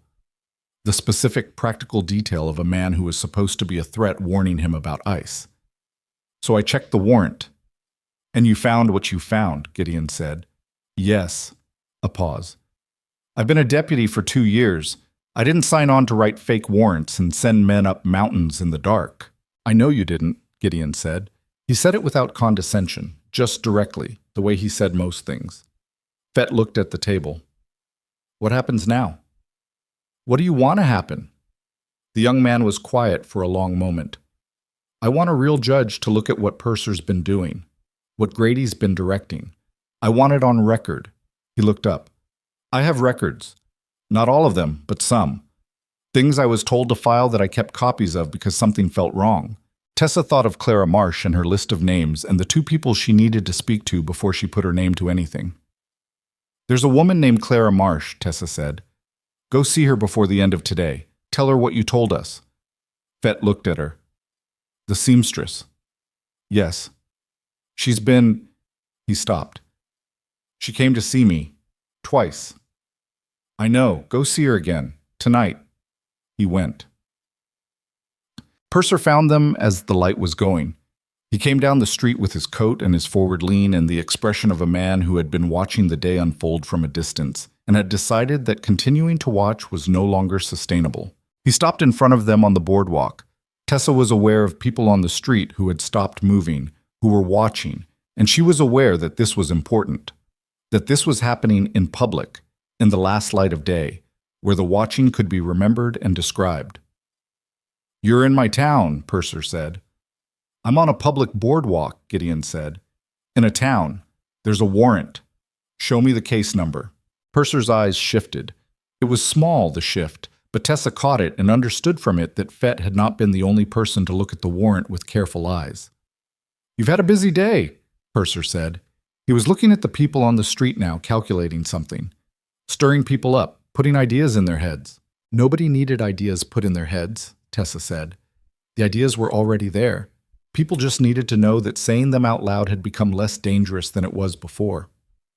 Purser looked at her. The look was complicated. She saw in it the version of her he'd had fixed in his understanding, the hungry woman in the discard barrel, the easy target, and she saw the difficulty he was having reconciling that version with what was in front of him. "You were nobody," he said. It came out more plainly than he'd probably intended. "I was someone you decided to make an example of," she said. "It didn't work out the way you planned." A long beat. "The warrant," Gideon said, "will be examined by a circuit judge. Clara Marsh has sent a letter through Hobart's route to the court in Mill Haven. Fett has copies of documents that support what that letter says. If there's a real case against either of us, it'll get a real hearing." He looked at Purser steadily. "If there isn't, and I think you know there isn't, then what a real hearing produces is a different question, and I think you know the answer to that one, too." Purser stood on the boardwalk in the last of the daylight. He stood with his badge and his deputy's authority and the forward lean that Tessa had catalogued from the first time she saw him. And in the watching of the street around them, she saw him feel the watching, feel its weight and direction. "This town doesn't need outside courts telling it how to run itself," Purser said. It was the last argument, and it knew itself as the last argument. She could hear it in the way it came out, loud enough for the street, but without the confidence behind it that made that kind of argument land. "No," said a voice from across the street, Clara Marsh, standing in the door of her shop with her coat on and her hands still, watching. "This town needs to stop running itself the way it's been running," Clara said. Not loudly, but the street was quiet and it carried. "That's what it needs." Purser looked at her. He looked at the street. He looked at Gideon and then at Tessa. And the calculation she saw in his face was not the calculation of a man deciding to fight. It was the calculation of a man counting what he had left to fight with and finding the number smaller than he'd expected. He walked away. Not off his badge, not an admission, not anything clean or formal. He simply walked back in the direction he'd come from, and the people on the street watched him go. And in the watching, there was a quality of something shifting. Not complete, not finished, not the resolution of anything, but the movement of something that had been fixed for a long time beginning, slowly, at its edges, to come loose. They stayed in town that night. Hobart offered his space at the livery, which was rough but dry and considerably warmer than the mountain trail, and Tessa slept on a horse blanket with her coat for a pillow and woke in the middle of the night to the sounds of the livery, the horses moving in their stalls, the creak of the structure in the wind, and for a moment couldn't locate herself. Then she remembered. She lay in the dark and thought about Purser walking away on the boardwalk and Clara Marsh's voice carrying across the quiet street and Fett's hands flat on the table in the lunch counter. She thought about the man who ran the hauling operation and the family with the cut-off water access and the woman whose husband had been run off 3 years ago. She thought about all the things that had been said to her and Gideon in those 8 hours, and all the things that hadn't been said but were present in the silences around what was said. She thought about what Gideon had said on the trail down, that staying on the mountain while other people decided what the truth was hadn't made the truth cleaner, that the alternative to being in the room where the telling happened was being absent from it, and absent people didn't get to shape what got told. It was not over. She was clear-eyed about that. A letter to a circuit judge was not a circuit judge. Purser walking away from a boardwalk confrontation was not Purser losing his badge. Grady losing his enforcement was not Grady losing his contracts or his store or his accumulated influence. These things would take time and probably more difficulty and almost certainly more of the specific exhaustion that came from fighting the same fight through slightly different terrain. But something had cracked. Hobart had said it, a crack, and she'd used the word herself, and now she understood it more precisely, from the inside of it. A crack was not a collapse. A crack was just a place where what had been solid had stopped being solid, where pressure could now find purchase, where the light, not metaphorical light but real, practical light, the light of a circuit court's attention and public knowledge and people saying what they'd only thought before, could now get in. Gideon shifted on his blanket nearby. Not asleep. She'd learned to tell the difference. "You awake?" she said. "Yes." "Is this what you thought it would be like?" A pause. "Coming back to town?" "Any of it. Since the square. Since the beginning." He was quiet for long enough that she thought he might not answer. Then, "I thought Crow would be the worst of it. I thought if we got through Crow, the rest would be Purser and Grady, and I knew what that looked like." And the Crow part was the worst of it. But this, he paused again. This is harder in a different way. Crow was clear. You knew what he was and what he wanted. This is people deciding things slowly and imperfectly, and most of them won't decide at all, and the ones who do will decide in ways that are smaller than you hoped for. "But real," she said. "But real," he agreed. "Yes." She looked at the ceiling of the livery, at the dark above the stall boards. One of the horses shifted and settled. "Clara Marsh," Tessa said. She had a list of names, people Grady had moved against. She'd kept it for years. A pause. She kept it because keeping track felt like the only thing she could do that didn't make her part of it. She said that. Gideon was quiet. "I understand that," Tessa said. "I understand keeping a list by yourself in private and not knowing what to do with it. I did a version of that in every town I lived in." She stopped. "But the list only does something when you give it to someone, when you stop keeping it private." "She gave it to Fett," Gideon said. "She gave it to Fett." Tessa looked at the dark ceiling. "That's the thing I keep thinking about. All those years she kept that list. And then one day she walked over and gave it to a young deputy who'd been reconsidering things, just like that." She paused. "One right thing done late." That's what Hobart said. Gideon made a low sound that wasn't a word, but acknowledged the thing she'd said, the way he sometimes acknowledged things he found meaningful without translating them into language. They were quiet after that. The livery settled around them. Outside, Blackridge Hollow was doing its middle-of-the-night things, the low sounds of a small town at its most itself, when the performances were off and the structures people held themselves inside during the day had loosened slightly. Tessa thought about the mountain and the homestead and the weeks of building and the night on the ridge and Crow's breath dispersing in the cold. She thought about the specific quality of the stillness in her hands after Crow's men had walked down the East Trail. She thought about who she'd been 3 months ago, tied to that post, and what it would have meant to her then to see what she could do now, not a transformation. She rejected that word, had rejected it the first time it tried to form itself in her thoughts, because transformation implied a before and an after, with a clean line between them, and there was no clean line, only the continuous, imperfect, incremental accumulation of doing hard things in sequence until the accumulation amounted to something. That was what it had been. That was what it was. Sleep came eventually. She didn't fight it. In the morning, there were things to do. There were always things to do. And the things ahead were real and difficult, and the kind of difficulty that didn't resolve quickly or cleanly.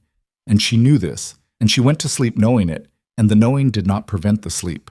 Outside, Blackridge Hollow was quiet and cold, and beginning, very slowly, at its edges, in the way that slow things begin, not with drama, but with the accumulated weight of many small choices made by ordinary people who had decided one by one that the cost of staying silent had finally exceeded the cost of speaking. The circuit judge arrived on a Tuesday, 6 weeks after Clara Marsh's letter had gone out with Hobart's mule and Hobart's careful instructions about which route to take and which roads to avoid if the weather turned. His name was Aldous Crane, and he was a small, precise man in his 60s who had been riding circuit through this territory for 22 years and had developed over those 22 years a finely calibrated sense for the difference between a town with a dispute and a town with a problem.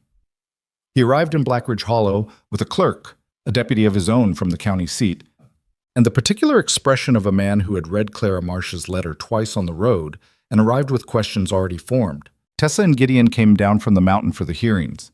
They came on the first day and every day after, for 4 days, and they sat in the space that had been cleared at the back of the trading hall, the largest indoor space in Blackridge Hollow, which was not large, and they watched Judge Crane do the thing that real courts did when real courts were given real material to work with. He was not dramatic about it. He did not make speeches. He asked questions in a flat, methodical voice, and he listened to the answers with the attention of a man who was assembling something piece by piece and needed each piece to fit before he moved to the next. He had Clara Marsh's list of names, and he worked through them in order, calling people one at a time, giving them the specific formality of a sworn statement and a record that would exist beyond this room and this town. Some people came forward who Tessa hadn't spoken to. A man who ran the grain supply 2 towns over and had been paying inflated fees to move goods through Blackridge Hollow's trading post, fees that Grady collected and that were not, when examined, attached to any legitimate rate schedule. A woman who had signed over a portion of her land claim under terms she'd been told were standard, and which were not. A former employee of Grady's store who had kept his own records of the stock manipulations and had kept them in a box under his floorboards for 3 years, waiting for exactly this. 3 years. Tessa thought about that. 3 years with records in a box, waiting for a moment that might not come. On the second day, Fett testified. He sat in the chair in front of Judge Crane with his hands on his knees and his badge still on his chest, and he walked through the warrant, the false case number, the absence of magistrate approval, the instructions Purser had given him in language that was careful enough to be deniable, but clear enough that a 20-year-old deputy understood what was being asked. He talked for 40 minutes. His voice was steady. He was young enough that steadiness cost him something, and Tessa could see the cost in the set of his jaw, but he held it. Purser did not testify voluntarily. Judge Crane sent his own deputy to collect him on the 3rd day, and Purser came into the trading hall with the expression of a man who had spent 6 weeks watching his position erode from below and had not found a way to stop it. He was not, Tessa realized watching him sit down, a man who had fully understood what was happening until it was happening to him in a formal proceeding with a sworn record. Men like Purser operated in the informal, in implications and pressures and the understood arrangements of small power in small places. The formal was not his terrain. Judge Crane asked him about the warrant. Purser said it had been a legitimate exercise of deputy authority. Under whose magistrate authorization? Crane said. Purser said he had authorization from the town leadership.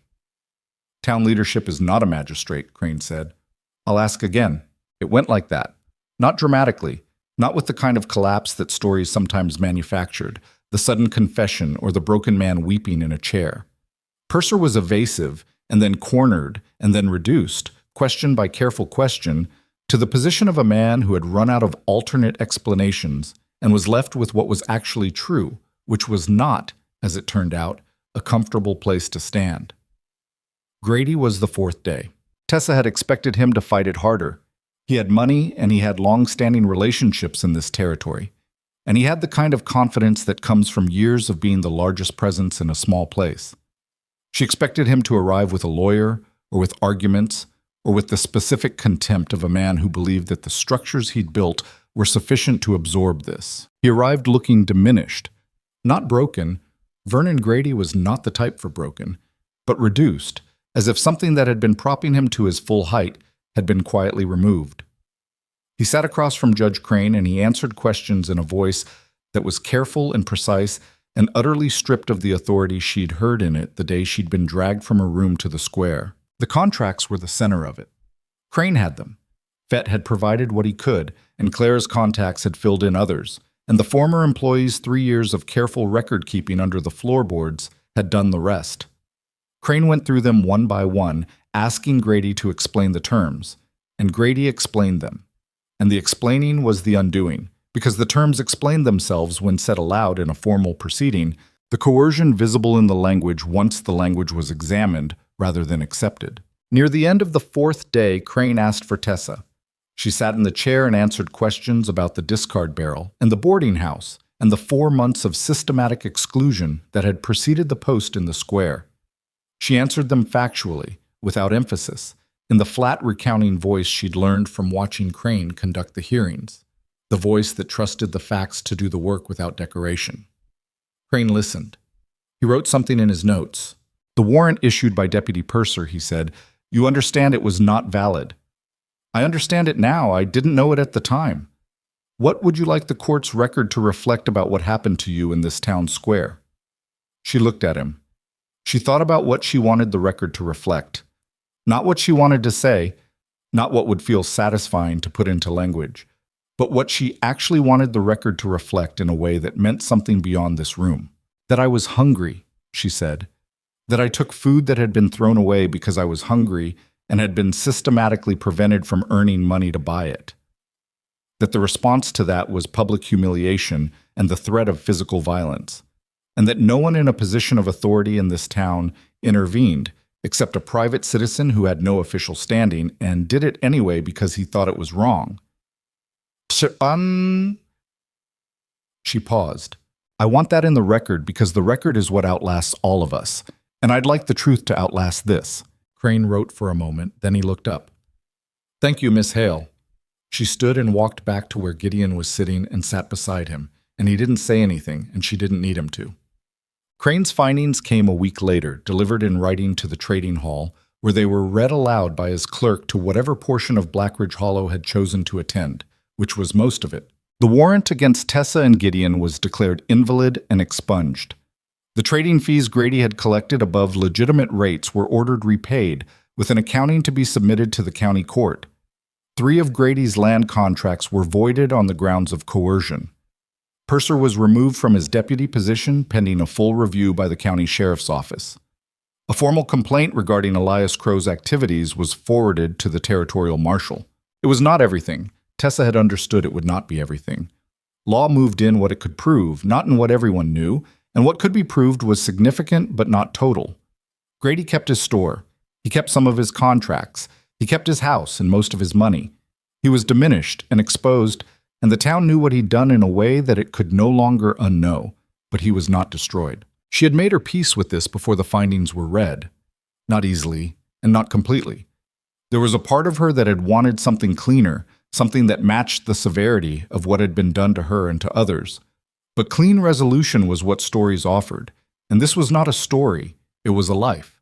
And lives resolved the way rivers resolved, not in a single dramatic fall, but in the long, patient work of water finding its level. What mattered was that the level had changed. But they went back up this mountain the day the findings were read, and for the first time since Hobart's visit with the news about Crow, Tessa felt the trail under her feet as something other than a strategic necessity. The ascent had been, for months, about position, about the terrain they held and what it gave them. Now she climbed it, and it was just a trail, a difficult and beautiful trail, through pines that were beginning to show the first signals of a winter giving way to something else. The snow still heavy on the upper slopes, but the quality of the light changed. That particular late winter light that was still cold but was honest about the cold in a different way. Not aggressive but merely present. She stopped halfway up at the place where the trail curved around the big boulder, the place where Gideon had waited for her on the first night, and she looked back at Blackridge Hollow below, visible in pieces through the trees, the roof of Grady's store, the top of the livery, the square where the post still stood, though she had been told that several people had suggested removing it and that the suggestion had not been met with the resistance it would have met 6 months ago. Gideon stopped beside her. "You're looking at the post," he said. "I'm looking at the town." He looked with her. Below, Blackridge Hollow sat in the late winter light, small and imperfect and genuinely changed in ways that would take years to fully manifest, which was how change worked in places like this, not in the announcement of it, but in the slow revision of what people were willing to accept and what they weren't. "What do you want to do?" he asked. She looked at him. It was a real question, asked in the way he asked real questions, without a preferred answer embedded in the asking. I want to stay, she said. He nodded. Not just on the mountain, she said. I mean, on the mountain, yes. But I want to build something that has a relationship with the town. Not Grady's version of that relationship. Something different. He turned toward the trail. Tell me what you mean. She walked and talked, which was easier than standing still and talking because moving gave her thoughts somewhere to go. She told him what she'd been working through since the hearings, since the days in the trading hall watching Judge Crane and Clara Marsh and Fett and the former employee with his 3 years of records in a box. She told him about the woman whose husband had been run off, who had nowhere to go, who had looked at Tessa across the table in the lunch counter with the expression of a person who had stopped believing that a different thing was possible. There are people in this territory who need what we have, she said. Not the mountain specifically, the principle of it. A place that isn't subject to what Grady built. A place with different terms. We've got one structure and a root cellar, Gideon said. We've got one structure and a root cellar and a spring and timber and the skills to build more and the territory knowledge to do it without being taken advantage of. She looked at him. And we've got something else. We've got a name now. Not a reputation for being dangerous recluses. A different name. People know what happened here, what we did, and why. That's a different kind of leverage than anything Grady ever had, because it came from something real. Gideon was quiet as they climbed. She'd learned to read his silences, and this one was not resistance. It was the silence of a man working through something he'd already partially thought and was now finishing in the presence of another person's words. How many? He said finally. Start small. 2 families, maybe 3. People we choose carefully, who come with something to contribute. She paused. Clara knows people. Hobart knows people. The hauler who testified, he has contacts through his roots. People looking for exactly what I was looking for when I came to this territory. Which is? She thought about it. Not the quick answer, the real one. A place where the terms are fair, where the work you do is the measure of your standing, not whether you've made yourself useful to the right person. She paused again. A place where someone who's been through hard things has somewhere to land that isn't another version of what they came from. Gideon looked at her. The trail had leveled briefly and he'd turned to face her, and the look was one she'd seen on him only a few times, the look where the careful arrangement of his face had stopped working quite as designed, where what was behind it was visible without his having chosen to show it. That's what you needed, he said, when you came here. Yes, a beat. That's what I needed, he said. When I came up here. She held his gaze. There was something in that. In 2 people simultaneously acknowledging the same thing about themselves in each other's presence. That was more intimate than most of what she'd encountered in her life, and she didn't look away from it. Then we build it, she said. He turned back to the trail. We build it, he agreed. Shout. Spring came to the mountain the way spring came to high country, reluctantly, in stages, with frequent reconsideration. The snow retreated from the south faces first, and the melt ran dark and fast in the creek channel they'd fortified through the winter, and then the north faces began to show ground again, pale and matted, the residue of months under snow. They started building in April. The first new structure was a second sleeping quarters, twice the size of the original curtained space in the main building, built against the south face where the sun hit longest. Gideon cut the timber and Tessa notched the joints, and they put it up in 2 weeks of hard work that left them both sore in ways that required conscious management, because neither of them was the kind of person who admitted to being tired until tired had become something more serious. The first family arrived in May. They'd come through Hobart's contacts, a man named Doyle and his wife Renee and their daughter, who was 11 and had her mother's eyes and her father's stubbornness, both of which turned out to be useful. Doyle was a carpenter who had been blacklisted from work in 3 towns in this territory through a connected network of employers that he'd only partially understood while it was happening to him. He understood it fully now. He came up the mountain with tools and no illusions and immediately useful skills. Renee had grown up on a farm, and she looked at the south-facing slope below the homestead with the assessing eyes of a person who understood soil and drainage and what either might become with work and intention. She asked Gideon 3 questions about the growing season and the water supply, and then said she thought they could do something with that slope. And Gideon said he thought so too, and they spent the afternoon walking it together while Tessa and Doyle and the 11-year-old, whose name was Petra, began on the third structure. The second family came in June, and with them 2 men traveling alone who had heard from the second family, which meant the word was moving through channels that Tessa and Gideon hadn't directly controlled, which meant it had become its own kind of current. The 2 men were different from each other in almost every way, except the thing that brought them here, which was the same thing that had brought everyone. They had been somewhere that had treated them as expendable, and they had left, and they needed somewhere that had different terms. One of them, a man in his 30s named Sessler, had a knowledge of ore survey that turned out to be significant given the mineral evidence Gideon had been noting on the upper slopes for 2 years without having the expertise to fully evaluate. The other, a younger man named Briggs, who was quiet in the way of someone who had been talking for a long time and had decided to rest, turned out to be capable with horses in a way that addressed a real gap in what the homestead could do. It was not a smooth process. That needed to be said because the story of it could become smooth in the telling and the reality was considerably more complicated. People living in close proximity and difficult circumstances with histories of hard experience did not become a functional community through goodwill alone. There were conflicts. A bad argument between Doyle and Sessler over the timber operation that required Tessa's intervention and left all 3 of them irritable for a week. A harder situation in late June when Renee came to Tessa in private and described something about one of the single men that needed addressing directly, and addressing it directly was a conversation Tessa had not looked forward to and that did not go easily, and that resulted in the man leaving, which was not a failure, but which felt like one for days afterward. Gideon was not a natural leader in the way that leaders were sometimes described, the man with the vision who drew people forward with the force of his clarity.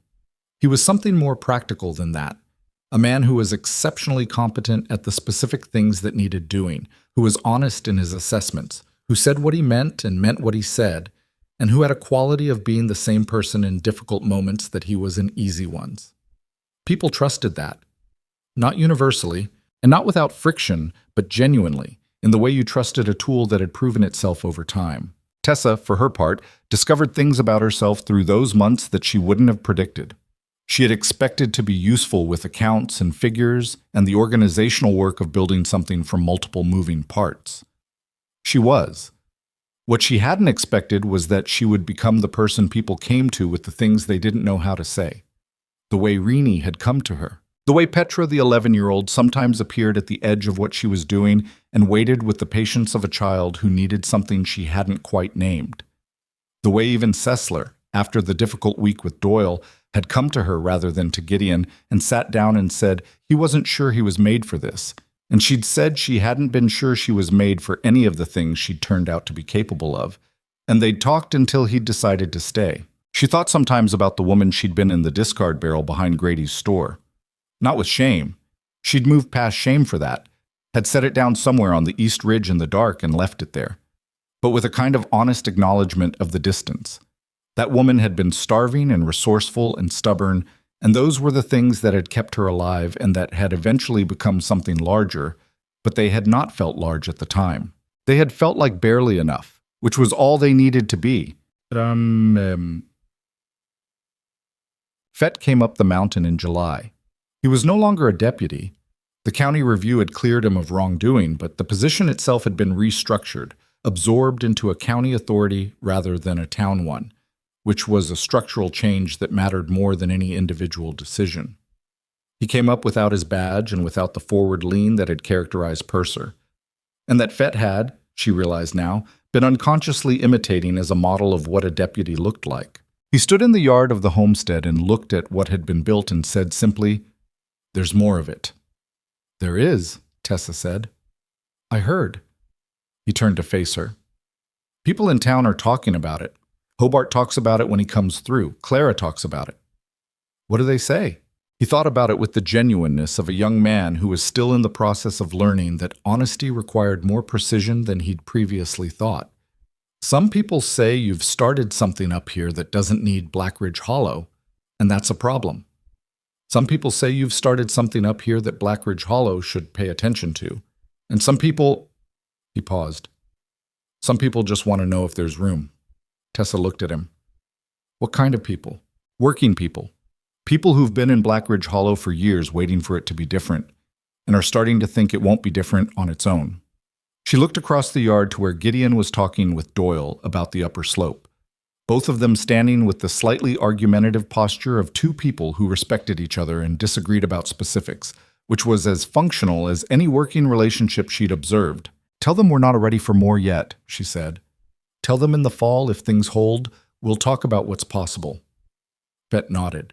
Then, "What about you? Are you all right up here?" She looked at him with the slight surprise of someone caught off guard by a simple question.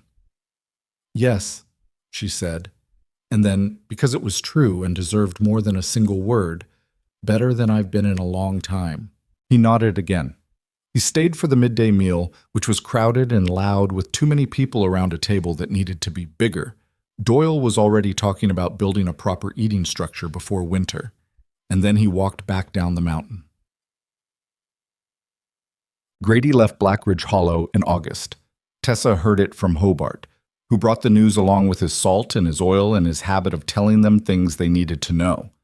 Grady had sold his store to a man from Mill Haven and his trading contracts to a consortium that had been waiting for the opportunity. He left on a Wednesday in the early morning before most of the town was up. Hobart said he hadn't looked back. Tessa sat with that information for a while. She had expected to feel something more complicated than she felt. She'd expected some version of satisfaction that had an edge to it, the satisfaction of a reckoning completed, which was not the same as peace, but was its own kind of resolution. What she actually felt was quieter than that. He was gone. The thing he'd built, the network of pressure and compliance and accumulated favors and accumulated debts, was already partially dismantled and would continue to dismantle without him, slowly, imperfectly, in the way that things dismantled when the person maintaining them stopped. What he'd done to her and to others was not erased by his leaving. That was not how it worked, and she did not need it to work that way. What he'd done was part of the record now, permanent in the way that Crane's proceedings were permanent, and the record was what outlasted everyone, which was what she'd said in the trading hall, and which she still believed. She told Gideon that evening. He was at the work table with the ledger, the real ledger now, a proper accounting of what the expanded homestead was producing and consuming and what it would need for winter. And he looked up when she told him. "All right," he said. "That's all?" He considered. "I spent a long time thinking about Grady, thinking about Crow, thinking about what they'd done and what I was going to do about it. That kind of thinking takes up space." He looked at the ledger and then back at her. "I'd rather use the space for this."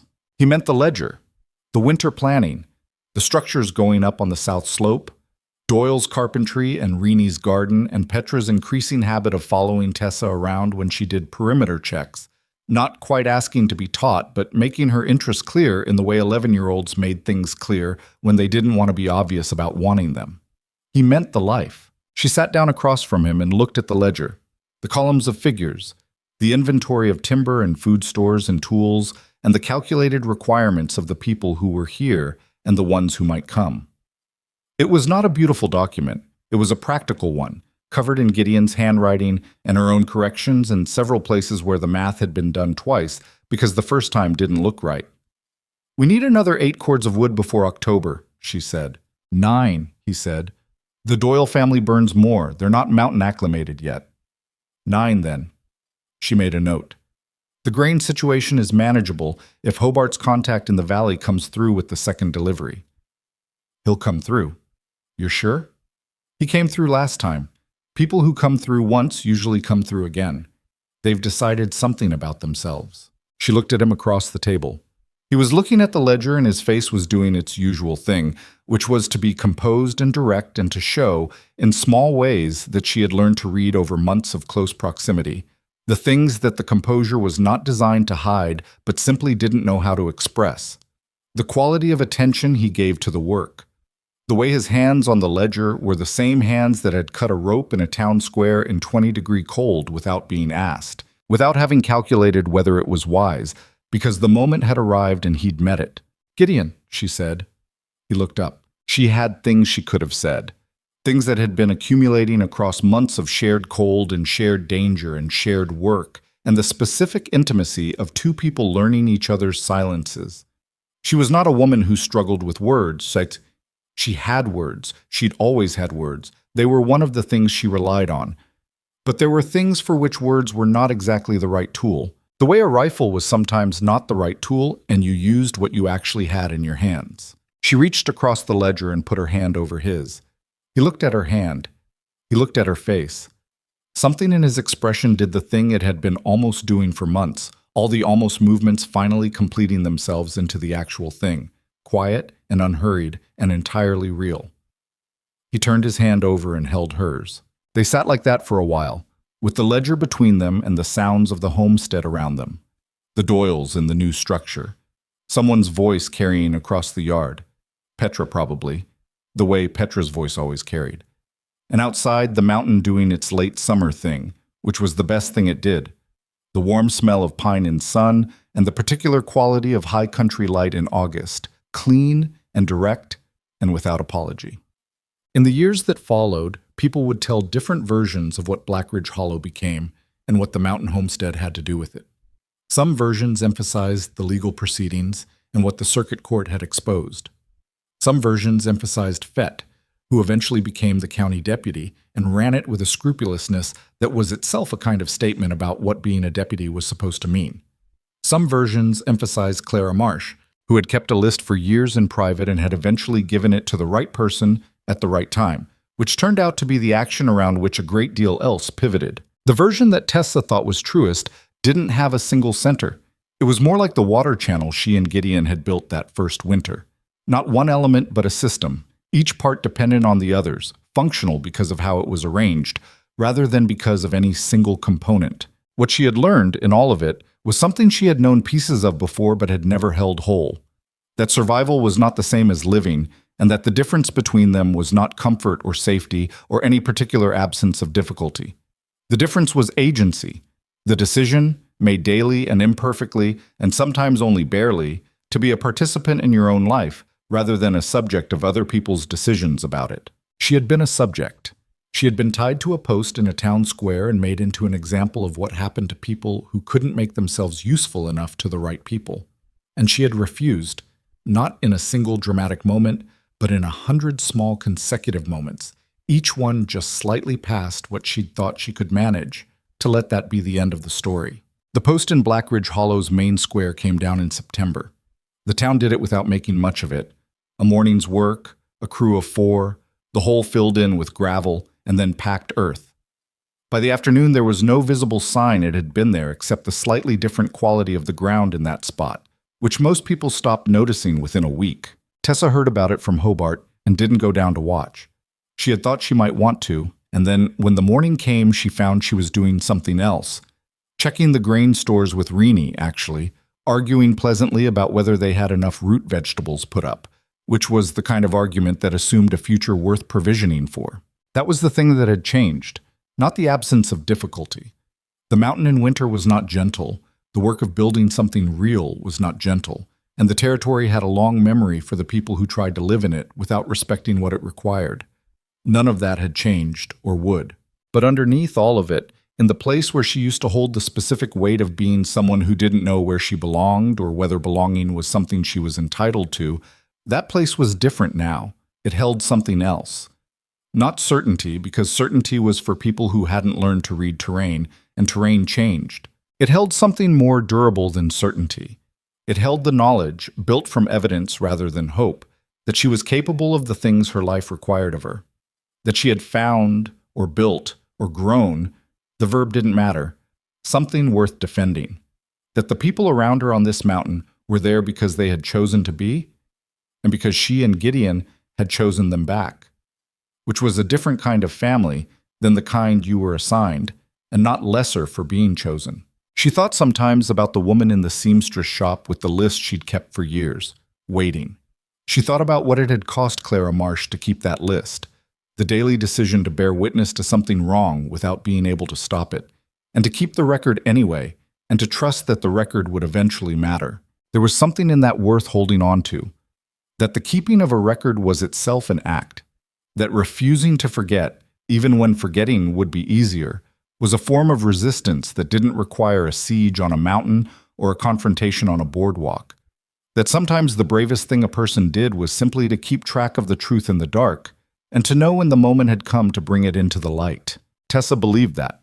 She believed it because she had watched it work, and because she had been, in her own way, doing a version of it her whole life, keeping track of who she was underneath the versions of herself that difficult circumstances had required her to perform, holding on to that knowledge through towns that wanted her smaller than she was, and carrying it finally to a place where it could become what it had always been capable of being. She was standing at the south-facing slope in late September when Gideon came to find her, which he did sometimes in the evenings when the work of the day had wound down and the light was doing the particular thing it did on the mountain in autumn, going gold through the pines and lying long and horizontal across the cleared ground where Reenie's first garden had produced, imperfectly, with gaps and failures and one complete bed that had been lost to something they still argued about the cause of, more than they'd planted for. He stood beside her and looked at what they'd built, the structures on the slope, the expanded root cellar, the water channel, reinforced twice over, the evidence of Doyle's carpentry and the joined timber of the new eating hall.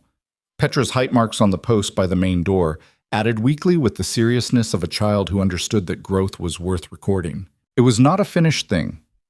Finished things were for people who had stopped, and they had not stopped, and the list of what still needed doing was long, and the winter coming was going to be demanding, and the spring after it would bring new people and new complications, and the ongoing, imperfect work of becoming something that deserved to continue. None of that was lost on her. She held it with open hands, the whole complicated weight of it, the difficulty and the possibility equally. "We need to talk about the north wall," Gideon said. "I know. The Chinkling won't hold another winter without—" "I know." She leaned into him slightly. He put his arm around her in the straightforward way he did things, without ceremony, just the fact of it. "Tomorrow." "Tomorrow," he agreed. The light went long across the mountain. Below, far below, Blackridge Hollow was a collection of rooftops in the early dark, lights beginning in windows. The ordinary evening business of a town that had not become good, but had become less corrupt, which was not the same thing but was what was available and what they had made possible. The mountain held them. The mountain did not care about any of it, about justice or survival or what people built on its slopes or why. The mountain was simply the mountain, vast and patient and indifferent in the way that real things were indifferent. It had been here before any of this, and it would be here long after. And what Tessa and Gideon and Doyle and Reenie and Petra and Sessler and Briggs and everyone who came after had built on it was not a conquest of that indifference, but an accommodation with it. The specific human insistence on meaning and belonging and chosen connection asserted against the cold not because the cold would yield, but because the insisting was the point. That was what she had learned. The insisting was the point, not the winning, though they had won things, not the surviving, though they had survived things that should have stopped them, not even the building, though the building was real and visible and would outlast the winter. The point was the refusal, daily, imperfect, and absolute, to accept that the first story told about you was the true one. The point was the choosing, and the choosing again, and the getting up in the cold before light to do the work of a life you had decided was worth the difficulty of living it.